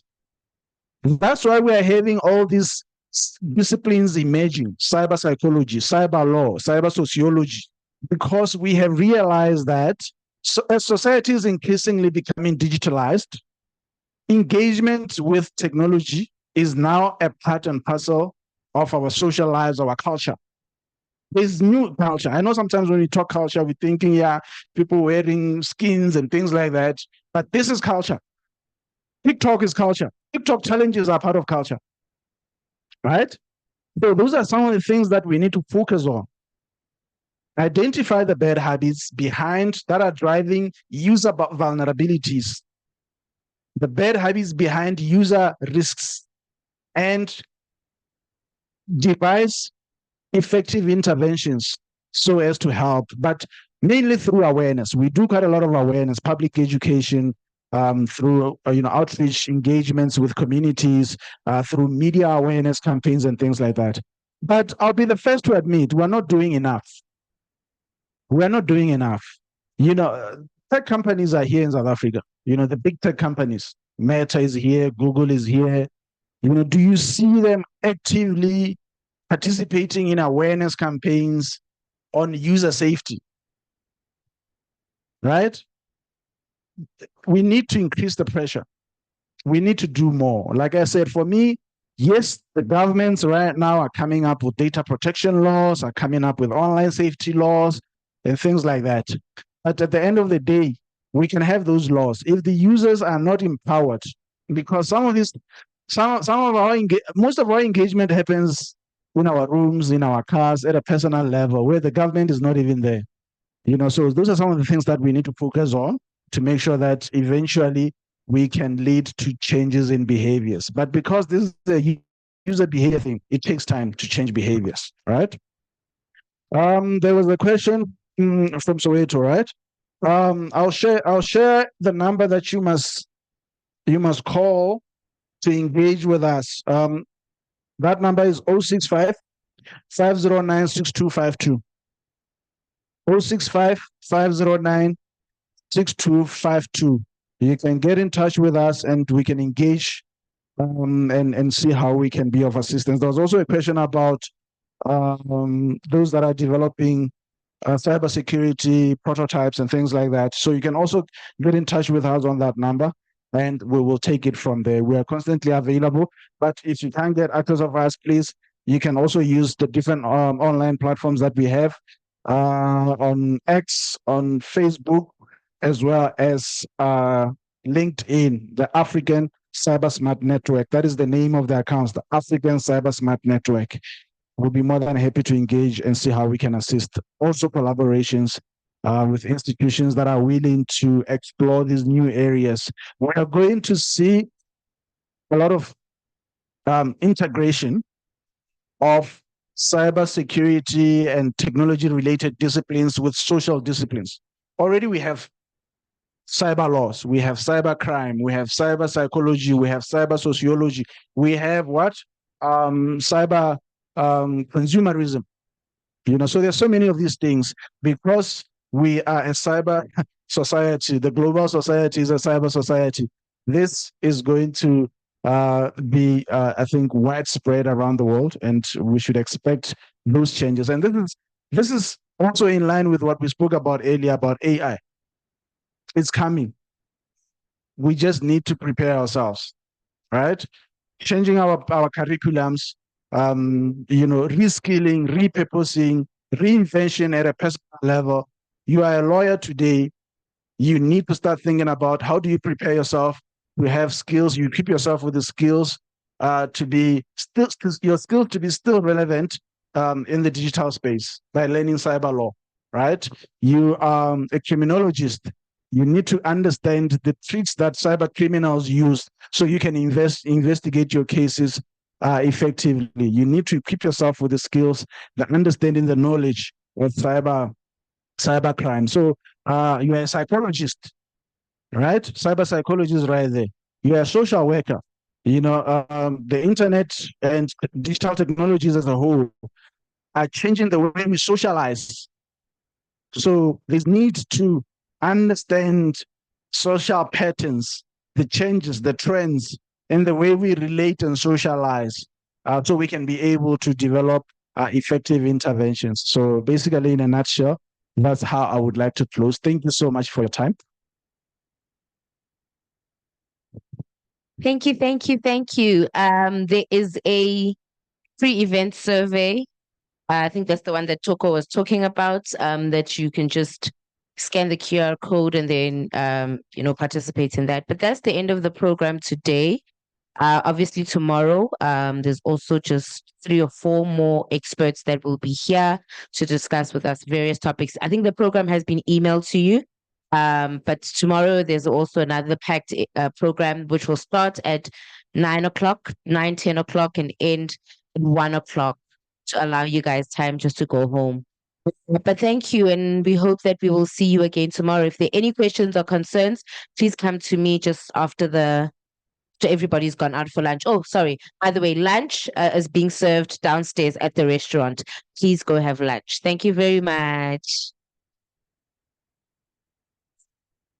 Thank you.